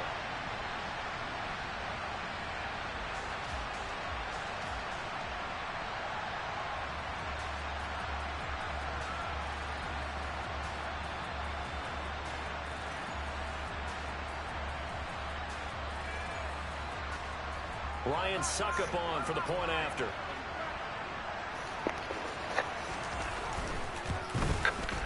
And that one gives the Bucs a 7-0 lead. So that drive spanned 5 plays. And it ends with a touchdown for the Bucs.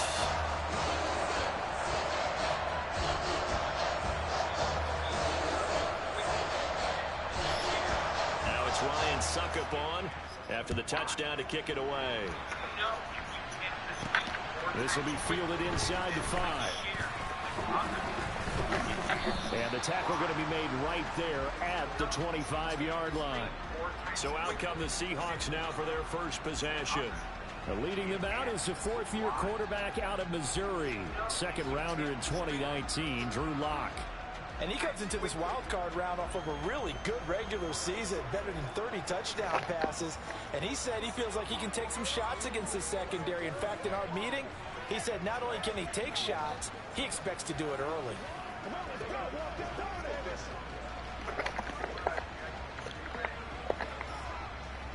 Seahawks with a 1st and 10. Lock gets ready to go at their 25-yard line.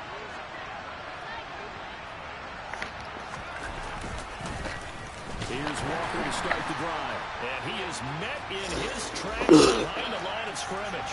Officially, it's a 1-yard loss. That's going to bring up 2nd and 11. They have 3 tight ends in that formation. That's almost a universal sign that they're planning to run the football. But how about the defense there? They met force with force and caused a stack up behind the line of scrimmage and threw it for a loss.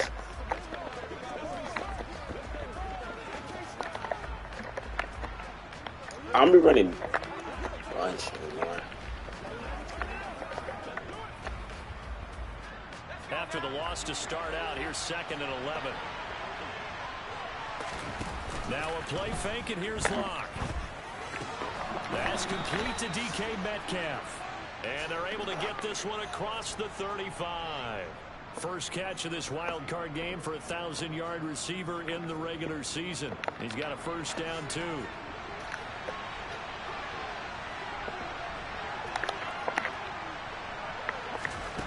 Here's Locke to throw. The catch is made here by Tyler Lockett.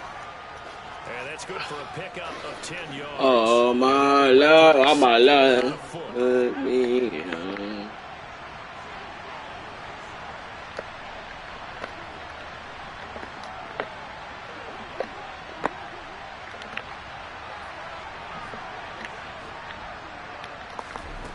Shotgun snap to Locke.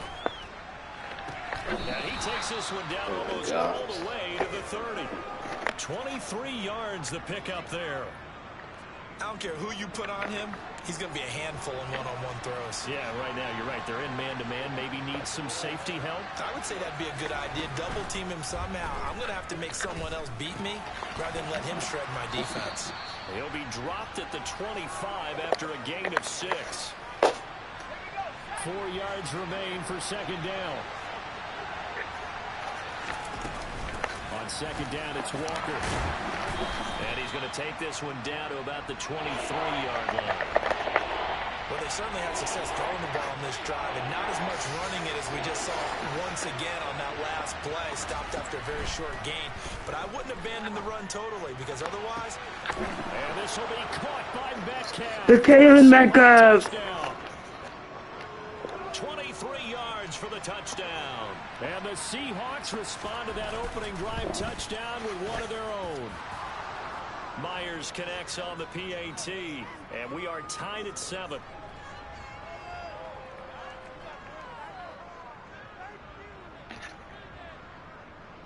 We go for these small passes. Let me throw it deep. Let me go deep. Each team's had it. Each team has scored. 7-7 here as the kick's away. From the 10. And they will wrangle it down a couple yards shy of the 30.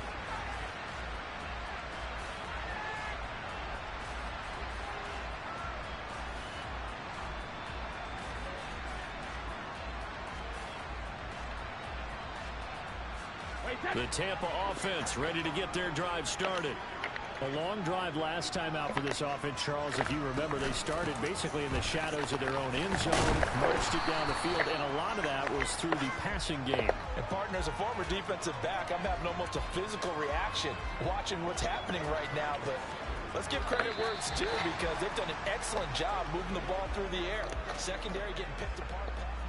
Second quarter now in Tampa Bay. It's the Buccaneers in control of the football as they've got it with a 2nd and 3 forthcoming.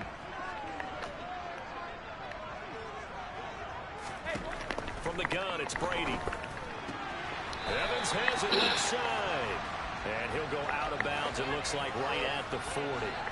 First catch of this wild card game for a 1,000-yard receiver in the regular season. He's got a first down, too.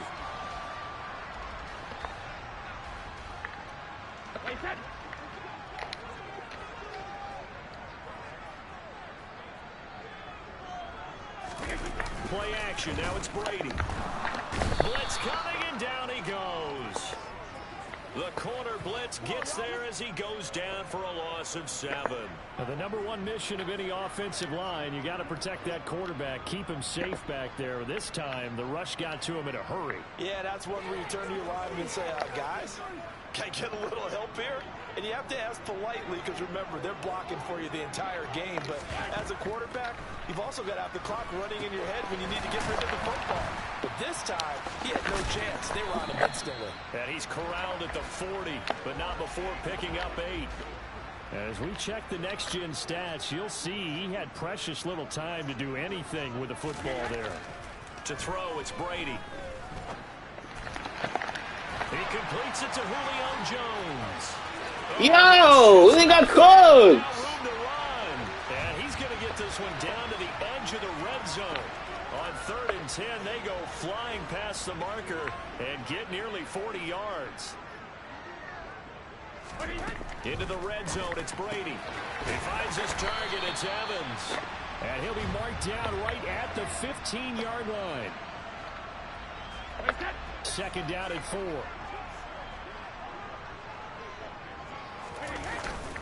Up the gut, Fournette. And they corral him just a couple yards shy of the end zone. A solid pickup of 12 yards, and now they're knocking on the door. Good running right there. And this is a man who was a 1,000-yard rusher in the regular season, so you know he's going to get his chances, and he picks up nice yardage on that one.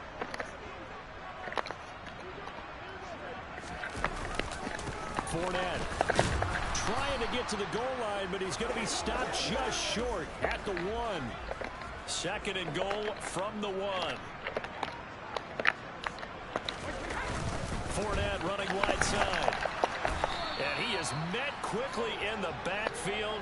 Down he goes, folded like a lawn chair. It's a loss of 4. Now third down.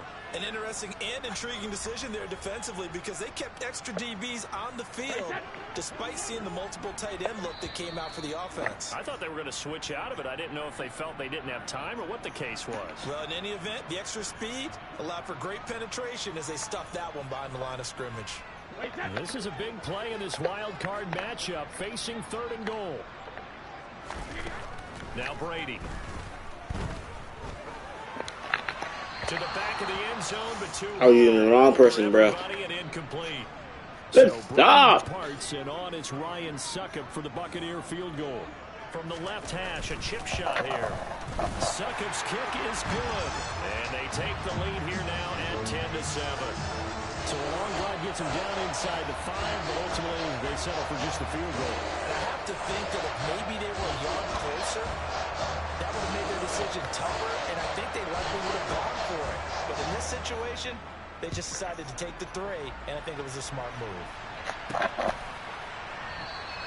And this will be a touchback, so they'll bring it out to the 25. And out now come the Seahawks. And, you know, listen, there's 2 ways to get the number 7 seed. You can back into it, or you can charge your way into it this season. But ultimately, once you're here, you can throw that out the window. You got to come to play. Yeah, you just think of that phrase, any given Sunday or Saturday, as the case may be. And even though this is a 2 versus 7 matchup, We lost their game, don't bro. think for 1 second that this game's going to be a pushover. Anything can happen once the playoffs begin. They'll send a receiver here in motion right. Block off of play action. He lets it fly for Lockett. They've got his man complete. Lockett! Lockett! Way in, touchdown Seattle. Tyler Lockett, 74 yards.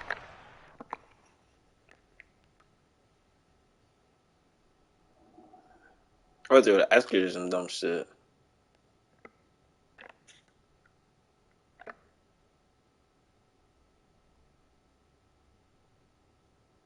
Cover 2 be like...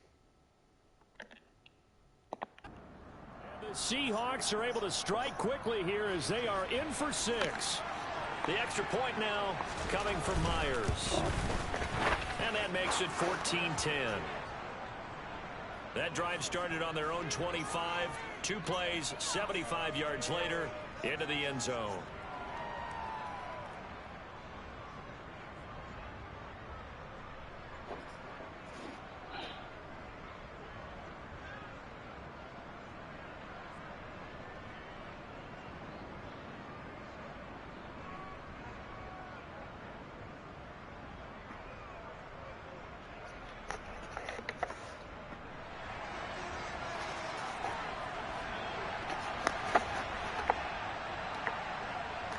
The kick unit for the Seahawks out there on the field, and we are ready to rock. From a yard or 2 deep, here comes a return. And he'll get it up past the 20 to about the 22. And Tampa Bay trots out there now. And now with still more than a minute to go in what's been a tight game, you figure we'll try to see them move the ball downfield. And remember, they get the kickoff to start the second half, so this is a golden opportunity for them to go down there and put up a couple of 6s back-to-back. What a momentum swing that would be. Yeah, you might be able to get a 2-for-1 without ever even giving up the football. 2 yards on the pickup there, and it's second down. Now the Bucs going to use the first of their timeouts as they'll stop it with just over a minute to go before halftime. Oh, it's time to give a little credit there to the defense. They played that very well because it was a drag route, and he ran it a little shallower than normal as he worked straight across the field. He was hoping he'd get lost behind the defensive line, but once he made the catch, nowhere to turn upfield and gain any yardage.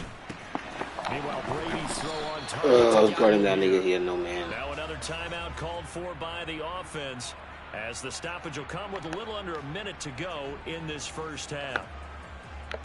They'll come to the line needing only 2 yards to gain the first here. Brady looking to throw on 3rd and 2. Open man is Godwin. It's complete. He's going to have the first down and then some. Loose inside the 30. Chris Godwin. Touchdown. Bro, why am I even using that shit? But that was so avoidable. The lead here in the final minute of the first half. Pretty good response. They had given up the touchdown and the lead. Like, what the fuck? And I love the way that they just saw it happen. Took a quick exhale on the sidelines. So let's go get it back. So avoidable, bro. Let's go ahead and throw the ball downfield and get our own 6 points. A huge chunk play to regain that lead. Extra point put through by Succop, and it's now 17-14.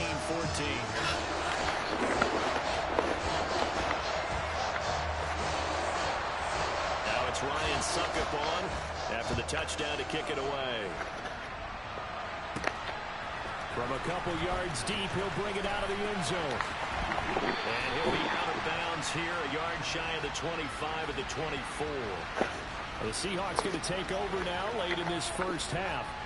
And with him trailing, there is still enough time to try to string a few plays together and maybe get in the field goal range. He hits his target, Lockett. And he'll get this one way up just shy of the 45-yard line. An excellent I waste so much pickup of time. 20 yards. And now we won't see a play on first down. We're going to get a timeout instead, as the clock will stop with 18 seconds to go in the first half. On play action, Lock. Catch is made by Metcalf. Now the Seahawks call the second of their 3 timeouts. So that means they're down to 1 remaining here as we head toward halftime. Not only have they completed a couple on this drive, but they peeled off some pretty good chunks of yardage, too. Absolutely. Great start. 2 nice plays in the pass game. Now can they continue to feed off that? Back-to-back good plays have them on the move on first down. They'll bring a receiver in motion right. They'll send a receiver in motion left. Play action. Now it's Lock. That is taken in by the tight end. You get 1 play. And offensively, they'll take the timeout with 6 seconds left in the second quarter.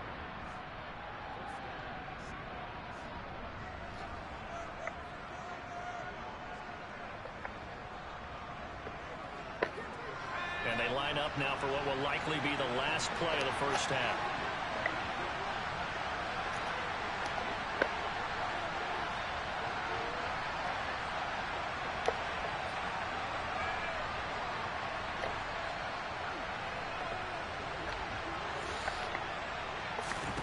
They look to throw. It's Lock.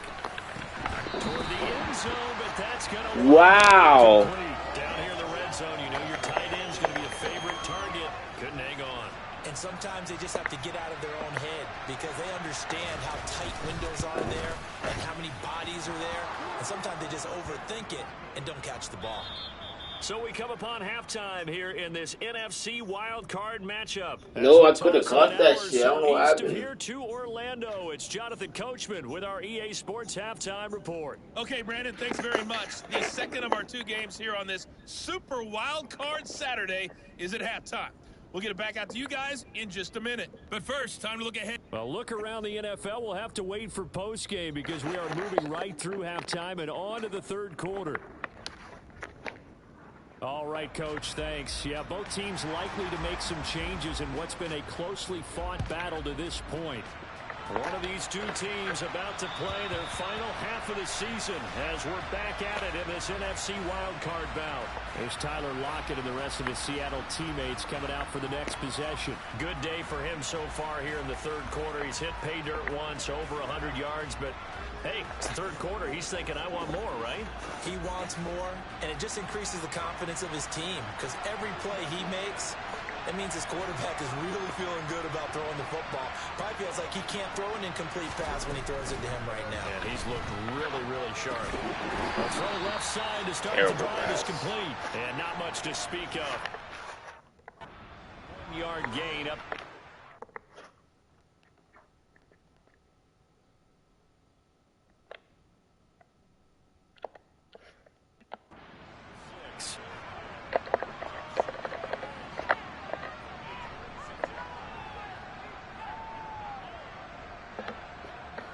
The last play got just a yard. Here's 2nd and 9 from the 26.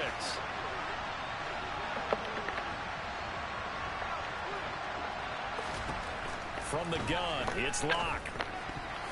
Quick throw knocked away. It's incomplete. I should do it to the right. How accurate he's been throwing the football. We're the second half. That's just his second incompletion. Well, if he's that locked in, that means everyone's locked in because to me it's like throwing a no-hitter in baseball. The pitcher may get the credit, a lot of people making plays behind him in the field.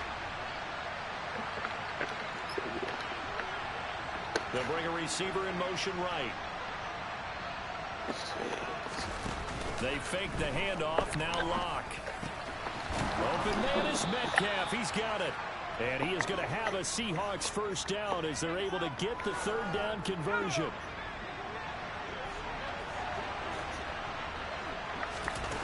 Now Locke. That's caught over the middle by Fant. And he has a big gain inside the 40 before being dropped. A really nice gain of 25 yards. Well, there wasn't much of a window there, Charles. Had to deal with a couple of defenders, but able to find his big tight end. And, partner, we know double coverage is a challenge for any player to try to defeat. But maybe it's a little easier if you're one of those big tight ends because you have a size advantage on just about anyone trying to cover you, and you use your body to create some space. Locke looks to throw it again. Oh, wow, he was wide open, man. That was coming too. Taken down at about the 33.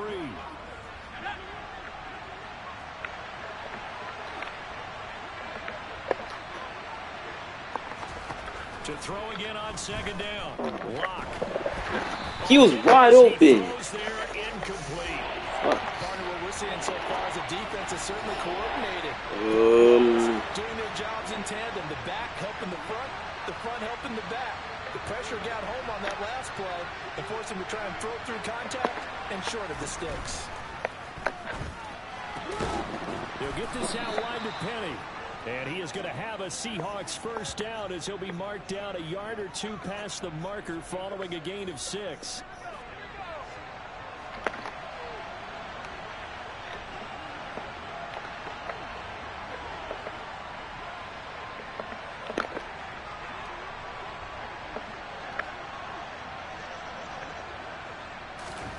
Again, they'll throw with Locke. And he's going to go down. They get to him back at the 40.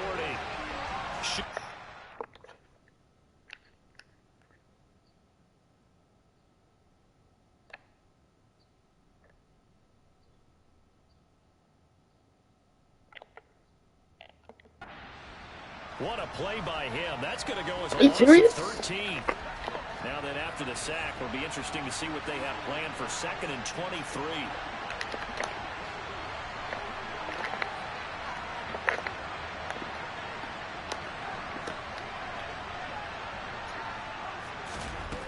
Block now to throw. Bro, I wasn't trying to throw that. Picked up by Sean Murphy-Bunting. I wasn't trying to throw that. Possession of the football. So it was a drive that had real promise here to begin the third quarter, but ultimately derailed by the INT. And that was the position you wanted to be in. Coming out to start this third quarter, get a nice drive going, looking for the end zone. Possibly got a little bit too greedy right there. And he'll be I swear I wasn't trying to throw that. before they work this to the 45.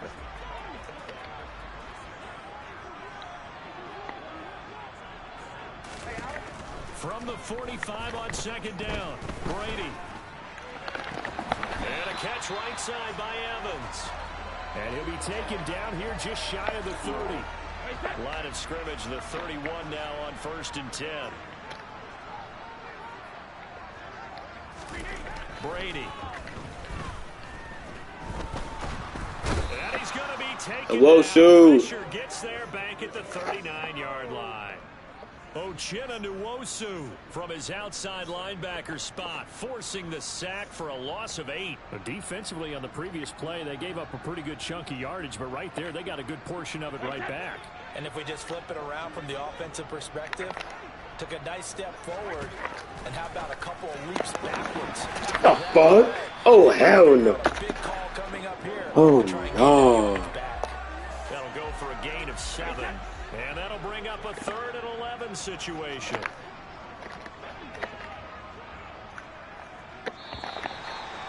That was bad. I don't know what I did there. 1 quarter remains in this NFC wild card matchup. You are watching the NFL on EA Sports. Back now in Tampa. All even as we get ready to start the 4th. A field goal try would be almost 50 yards from this spot. So what can they do to get closer now on 3rd down? Here's Brady to throw. Let's go. Intercepted. Picked off by Sidney Jones. And his guys will take over at the 25-yard line. Well, we say it often, Charles, but not all interceptions. I should have scored, but I just clicked. I just tapped it. Game in the 4th quarter. And Brandon, when games are this close, it usually comes down to the team making the fewest mistakes, and that was one of our mantras back at Tennessee. Coach Mears used to say all the time, the team making the fewest mistakes will win. You've got to cut those down to give yourself an opportunity. And they work this well upfield across the 45. A good pickup there of 22.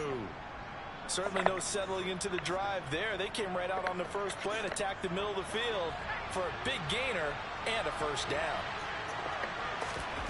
On 1st and 10, here's Locke. What are you doing, Penny? Shaquille Barrett able to drop him that time for his 2nd sack of the evening. A CD, you know, so often we talk about quarterbacks holding on to the ball too long. Well, we can't say that there. He had no time to do much of anything. Throwing on 2nd and long. Locke.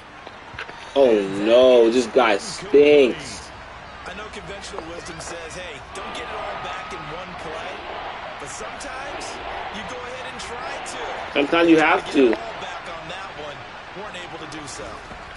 Now on 3rd and long, they'll look to throw. No way, bro. Well, they weren't scared to let it fly, but it falls to the ground and brings up 4th down. Now I'm about to release this guy. And surprisingly, this is the first punt of the game for either team. You gotta get released, bro. On that one. It hits a couple yards into the end zone. A missed opportunity there maybe to pin them back. Now the Buccaneer offense gets set to take over. And it's all on the line now, all even in this wild card matchup. Maybe their most important drive of the season coming up right now here, 1st and 10. And he stopped right at the 25 after a gain of 5. Here's a 2nd and 5 now from the 25. Brady going to throw. Right back to Cook for another completion. His 2nd catch. Julio Jones look like a tight end, bro. Exactly what's going to be said about that play from the defensive perspective. What's that? That's why. What was that? Guys, we need more than I'm pushing him to the ground right there. He broke the first tackle. I promise you. Enough, there were more people there to get him down. Brady now on 1st down. He finds his target. It's Evans. Call it a gain of 6 on the play, and it'll be 2nd down. Again, it's Brady. Toward the sideline. What the fuck? I honestly should have. And that's going to be a 1st.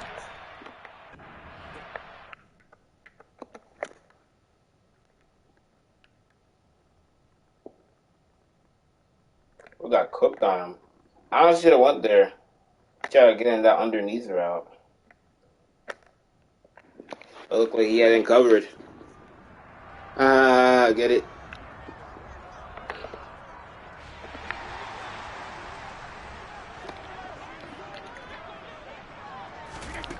Throwing now is Brady. They'll swing this out to Fournette. Yes. And they'll be stopped right at the 30. On a play that started back at the 15, they pick up 15. And partner, in a tie game in the fourth quarter, you and I both know in the NFL, that's when you lean on your stars. And he came through with a nice catch right there.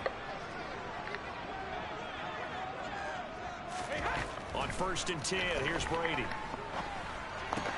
And complete, right side to Cook. Oh, that one was bad. They're going to move it down to inside the 25. So it's Buccaneer football as we welcome you back. They've got a 2nd down now as they search for a score to break this tie. They're trying to chew the clock. On 2nd down, here's Fournette. And they'll bring him down at the 18-yard line. So fresh out of the 2-minute warning, and here's another timeout taken with 1:55 remaining. They keep it with Fournette on 1st down. Hello, what are we doing, bro? 9 from the 19 down to the 10. Now the Seahawks call the 2nd of their 3 timeouts as they'll talk things over prior to this upcoming 2nd down play. They'll run it again with Fournette. And he's into the end zone for a touchdown. Leonard Fournette, a 10-yard touchdown run. And the Bucs have broken this deadlock and have taken the lead here in the 4th. Dude, what's that? He finishes off the drive with a touchdown run, Charles. He also had a catch on this drive as well. And that's what running backs want to be in today's NFL, a complete back. 3 down, stay on the field, run it, and catch it. And he gets it done. They get one more as the extra point's up and good. And they will take a 7-point lead.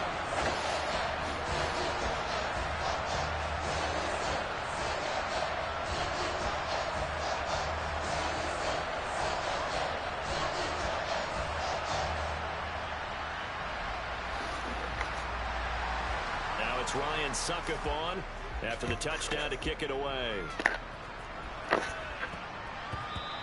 And they'll let that one go as it skips through the back of the end zone for a touchback. So now Locke and the Seahawks down 24-17. A minute 47 on the clock.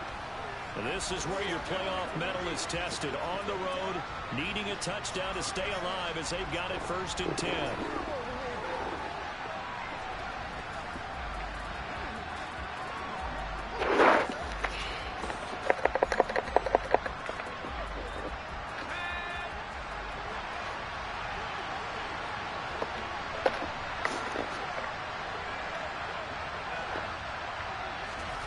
Lock to throw. Gets this to Fant. And he'll be taken down, but not before they reach the 50. 1st down now, but that clock rolling. You're going to go home, you know? They'll send a receiver in motion. You know. Now Locke. I did not see him. He blended in, bro. And incomplete. Trying to squeeze it in there at this stage of the game. Got to take some chances. Nice job to knock it away, though. You're so right. Understanding where they are in the game, you got to take that opportunity and maybe thread the needle. That's caught inside the 20. And all the way in. Touchdown, Seattle. Tyler Lockett. What do I do here? Touchdown of the night. And the Seahawks are an extra point away from tying this game here in the final minutes. Well, the hard part's done. Now they just need to split the posts, tie it up, but then their defense is going to have to hold up to send it to overtime. Yeah, no matter If I miss this, if I don't get this 2 points, but if you miss it, you don't give your defense a chance. then they win. Plus, been a good game. If I do get it, they have a chance to win. You obviously don't have So let's have tomorrow. Now Myers for the extra point. And we are tied here in the 4th quarter. So a 75-yard scoring drive on just 3 plays. And it ends with a Tyler Lockett touchdown. Nothing separating these two sides. 24 all our score as he sends this one away. This one taken just inside the 10. And a little across the 25 to the 27. And Tampa Bay trots out there now. Well, partner, here it is. They've got the chance to win the game. You'd have to think they need to get it near the opposite 40 to have a chance to kick a game-winning field goal. We'll see what they can do. And you're right about that, because if we look at it in macro, that's what it looks like. But I think in micro, the head coach has already asked the special teams coach, what is he feeling? What does he think? Where does he want the football? What's the yard line we have to get? And he's already relayed that to him. Oh! And some room to maneuver. Past the 20. No!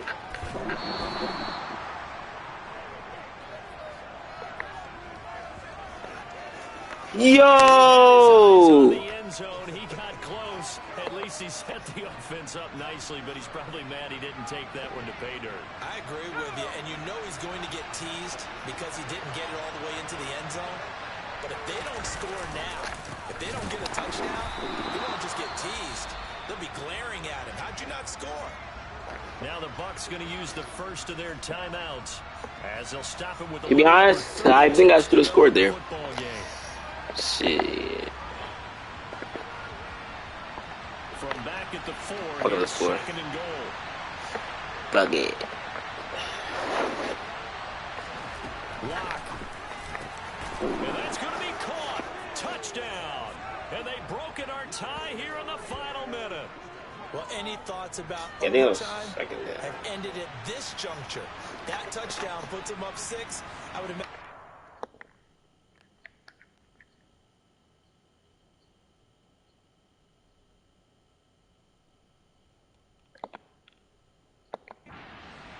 Now and rely on their defense. Yeah, rely on their defense. So a little bit of time left on the clock here in the 4th, but they got to feel good now. The extra point now coming from Myers.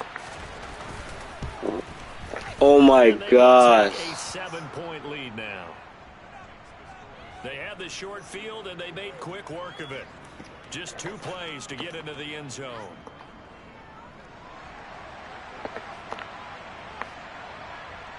The kick unit for the Seahawks out there on the field, and we are ready to rock. This one taken just inside the 10. And he's up past the 20 to the 22-yard line. Now all the focus shifts over to the Bucs, trailing by a touchdown. 27 seconds to go. They need a touchdown here to try to force overtime, but they've got the support of this playoff record crowd. 1st and 10.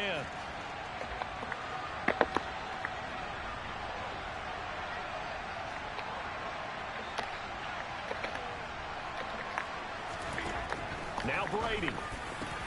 Looking for Godwin, and he's got him complete. The Bucs going to go ahead and use the second of their timeouts as they stop it with 22 ticks to go in the 4th. To throw is Brady. And the throw left sideline here is caught, but they'll rule it incomplete. Couldn't keep his feet in. 2nd down. Back to throw, Brady. He's going to let it fly.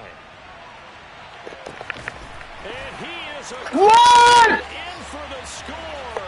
And now they can tie the game in the final stages with the extra point.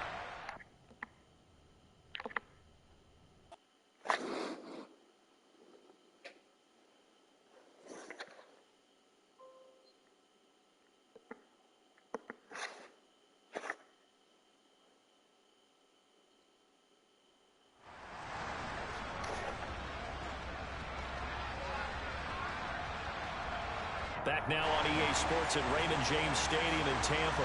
This one coming down to the wire as we pick up the action in the final minute of regulation. Suck up for the Oh no.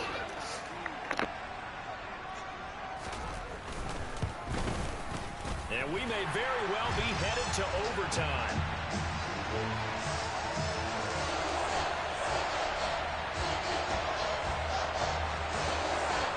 So here comes the kickoff now, all even here in this 4th quarter. And that one will bounce out of the back of the end zone, so we will start here at the 25.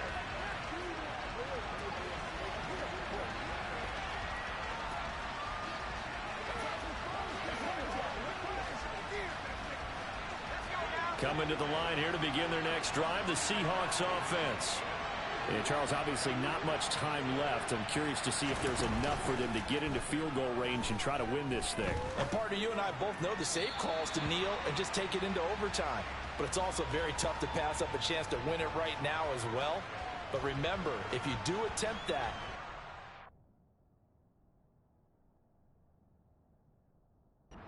big play downfield and still leave yourself enough time to get your field goal unit out there and kick for the win. So the incompletion, and now it's 2nd and 10, again from the 25-yard line.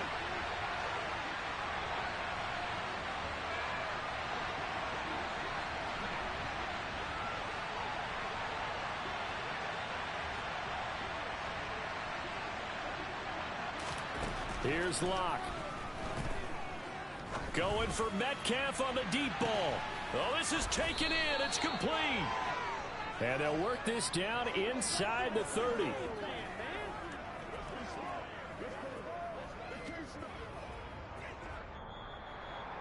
And we've got free football. 4 quarters done, and we're dead even. We'll have overtime after this timeout.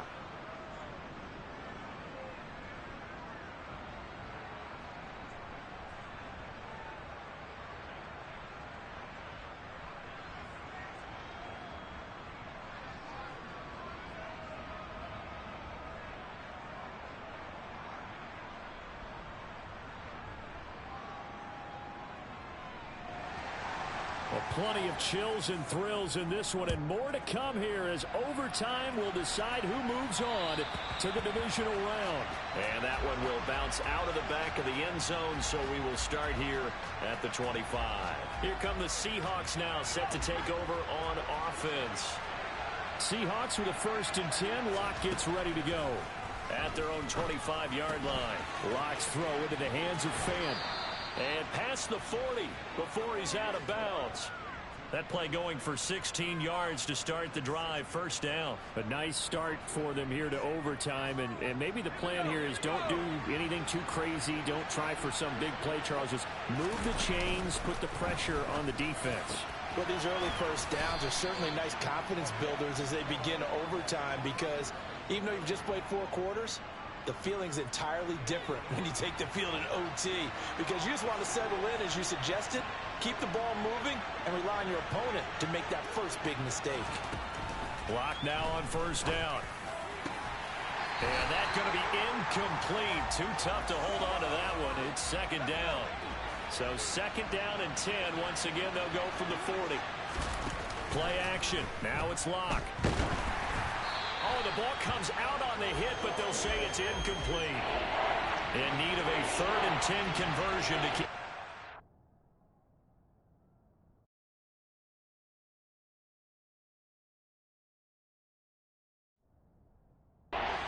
Drive of OT alive. Now a play fake, and here's Locke. And he's going to be sacked. They sack him back right at the midfield stripe.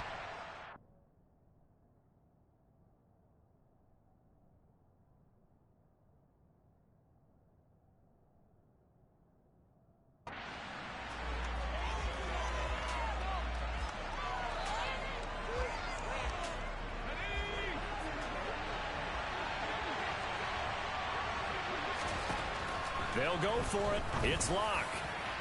And it's incomplete. They cannot convert, and they turn it over. The Seahawks go for it but can't convert. And this defense will take over right at midfield. Good starting field position for them here as they come up 1st and 10 right at the 50-yard line. Inside handoff now to Fournette. And he is swallowed up right at the line of scrimmage. Call it no gain on the play, and it'll be 2nd down. As usual, the hallmark of a good run defense, linebackers making plays near the line of scrimmage. Absolutely nowhere to run there. Officially nothing on that last run. They'll try again, 2nd and 10. What can Brady do now with his drive? Evans has it left side. And they're going to get this down to about the 37. Charles, you get into these overtime situations, that's not a bad guy to dial into. Well, when you have to have plays, especially in a spot as you just described, we're in OT, you've got to go to the guys you can trust and you know are going to make the plays. Well, they say it's not the X's and the O's, it's the Jimmies and the Joes. And he's going to get this down near the 25.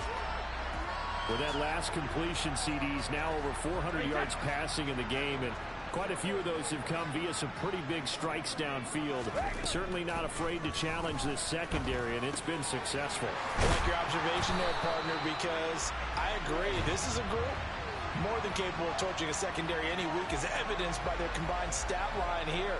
And in the time we have remaining, wouldn't shock me at all to see them take another deep shot. I sold anyways. Any kind of score here on this second drive would be a game winner. It's 1st and 10. Run. Into the red zone, it's Brady. Oh, and it's intercepted. Brady, you're fucking front! You're front! With a chance to win the game here in overtime. Just a massive interception there, Charles, to keep this overtime going. Yo, Neil's fucking carrying. Brady, you're a fucking fraudy shitter. You old fuck. Forcing the turnover on downs, because you know that first possession, if you score a touchdown, that wins the game. And they kept them from getting it done, and then the other defense comes on. Who's going to make the big play now on offense that can lead to a field goal that can win this game? Not cover 3, right? Please don't be cover 3. I'm cooked then. Block off a play action. And that's going to be incomplete. Drew Lock. Drew fucking Lock, bruh. After what they faced during this game, Drew Lock. The secondary. They've been shredded throughout the game and finally forced an incompletion. Open man is Metcalf. He's got it. Holy fuck. Take this across the Guy's selling me. before going out of bounds. That'll put him over 150 yards receiving now. Quite a ball game and a first down.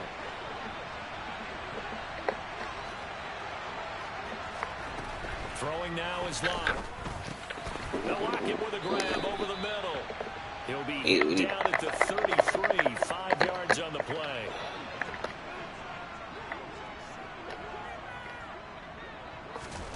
Now Locke again. Lucky. And they're going to get this up to midfield.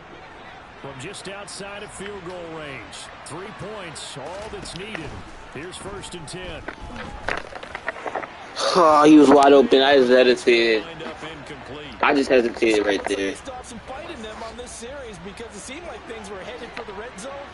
But if this defense gets 2 more stops, they can keep them out of that area.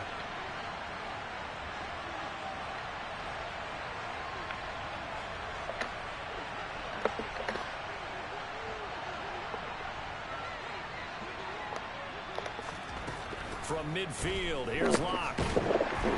Oh, that'll be incomplete. Oh, he took a shot as he let that go. And it's going to bring up a I just hesitated, bro. Could have got to like the 40. Incompletions have him looking at 3rd and 10. Throwing there, but this DK, are you serious? I wonder, Brandon, I just wonder. You think maybe he was worried about where he was on the field? Was he far enough? Was he close enough to the first down sticks? Absolutely. He was right there by him, and I think he was thinking first down before he caught that football. Yeah, got to catch it first, because there's no chance of picking up a first down. The Seahawks go for it, but can't convert.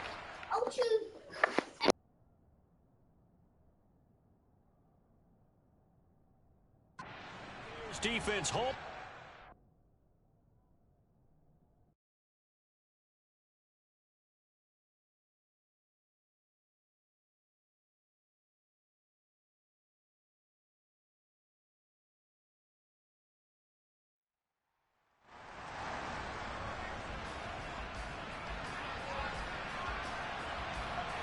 Back now on EA Sports at Raymond James Stadium in Tampa.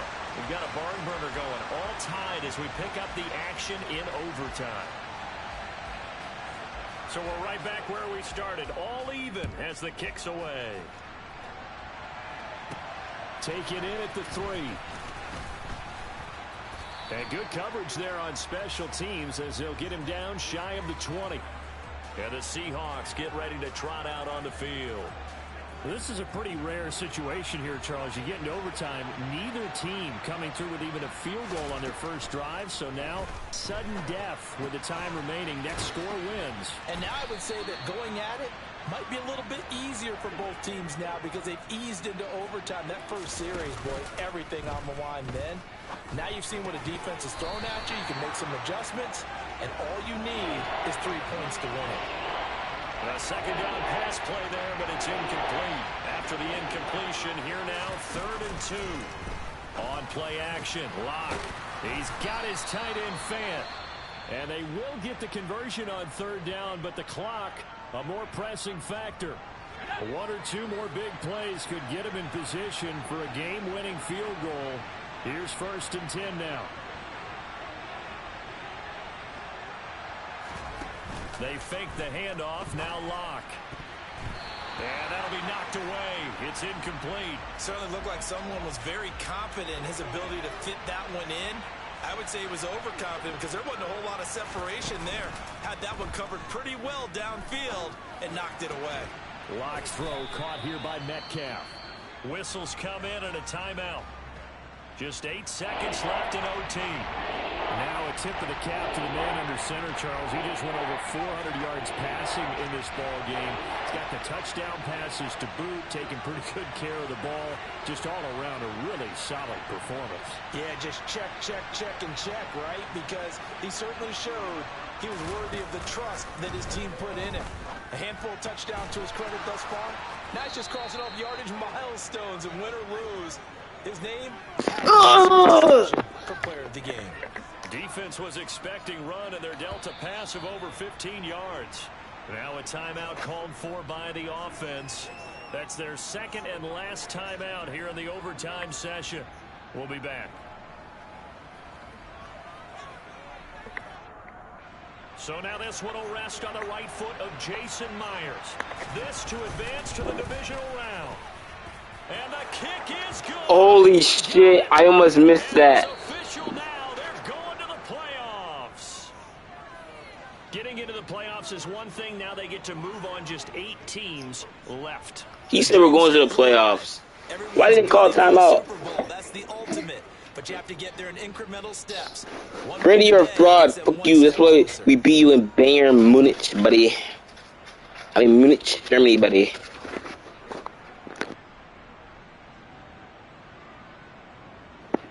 Nah, rushing was bad.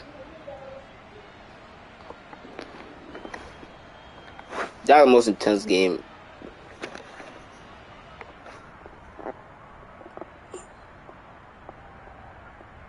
Brady getting outperformed by Drew Lock.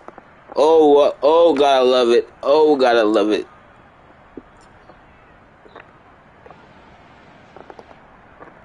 Drew Lock, MVP story. Tap in.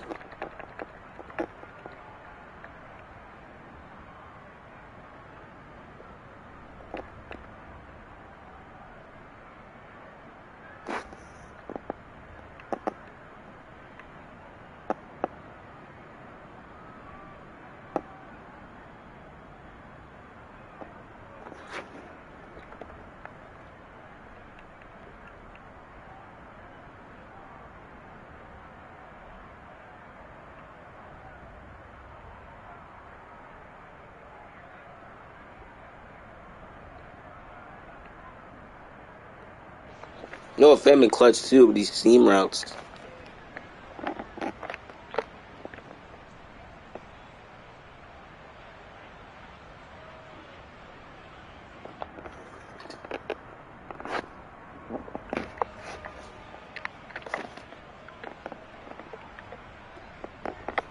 That one was sketchy. Nah, DK.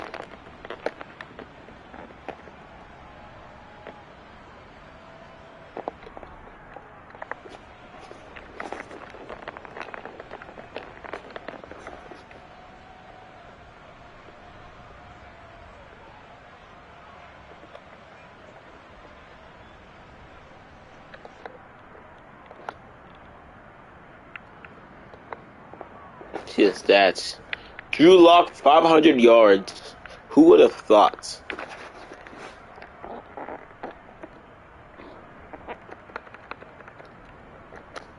We barely ran. TK 189, Talk Block 193, Fat 147.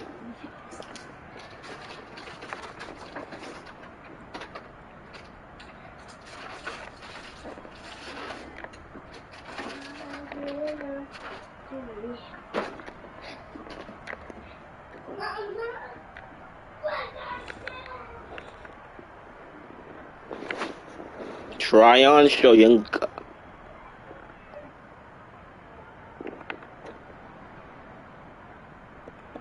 Where's Neil at?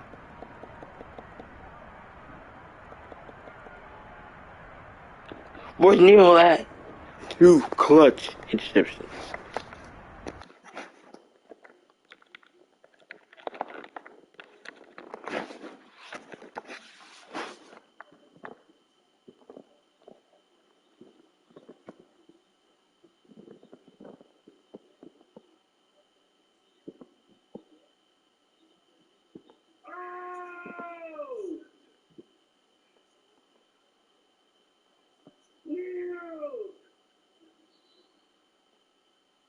That was actually so dumb to do.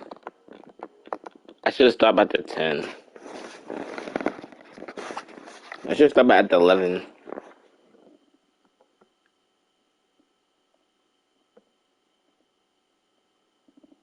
I could have stopped like right there, to be honest.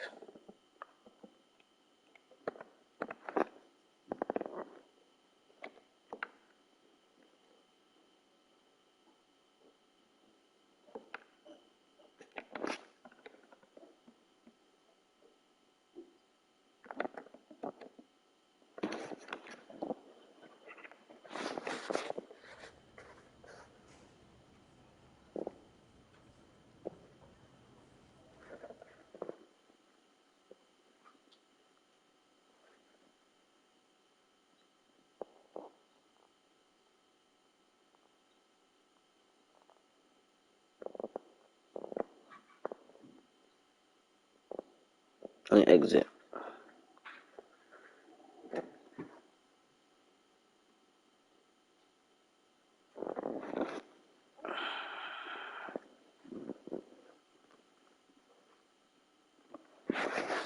Right curve.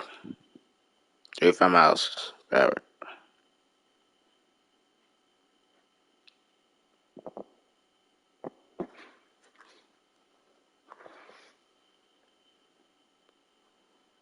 Let's control the car.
Send this old man to retirement.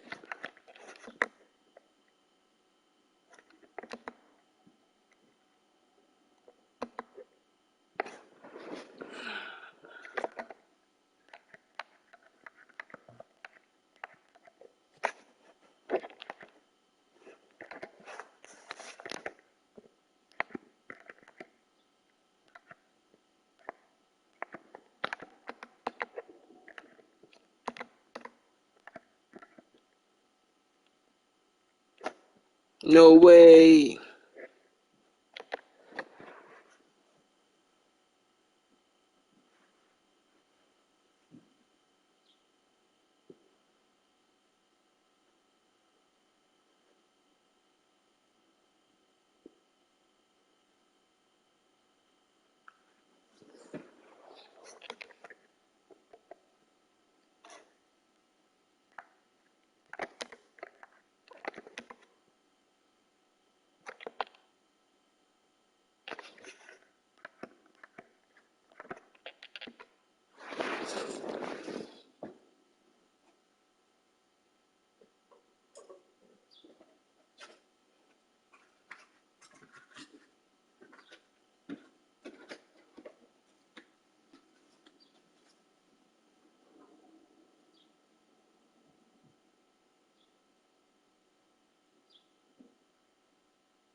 So, folks.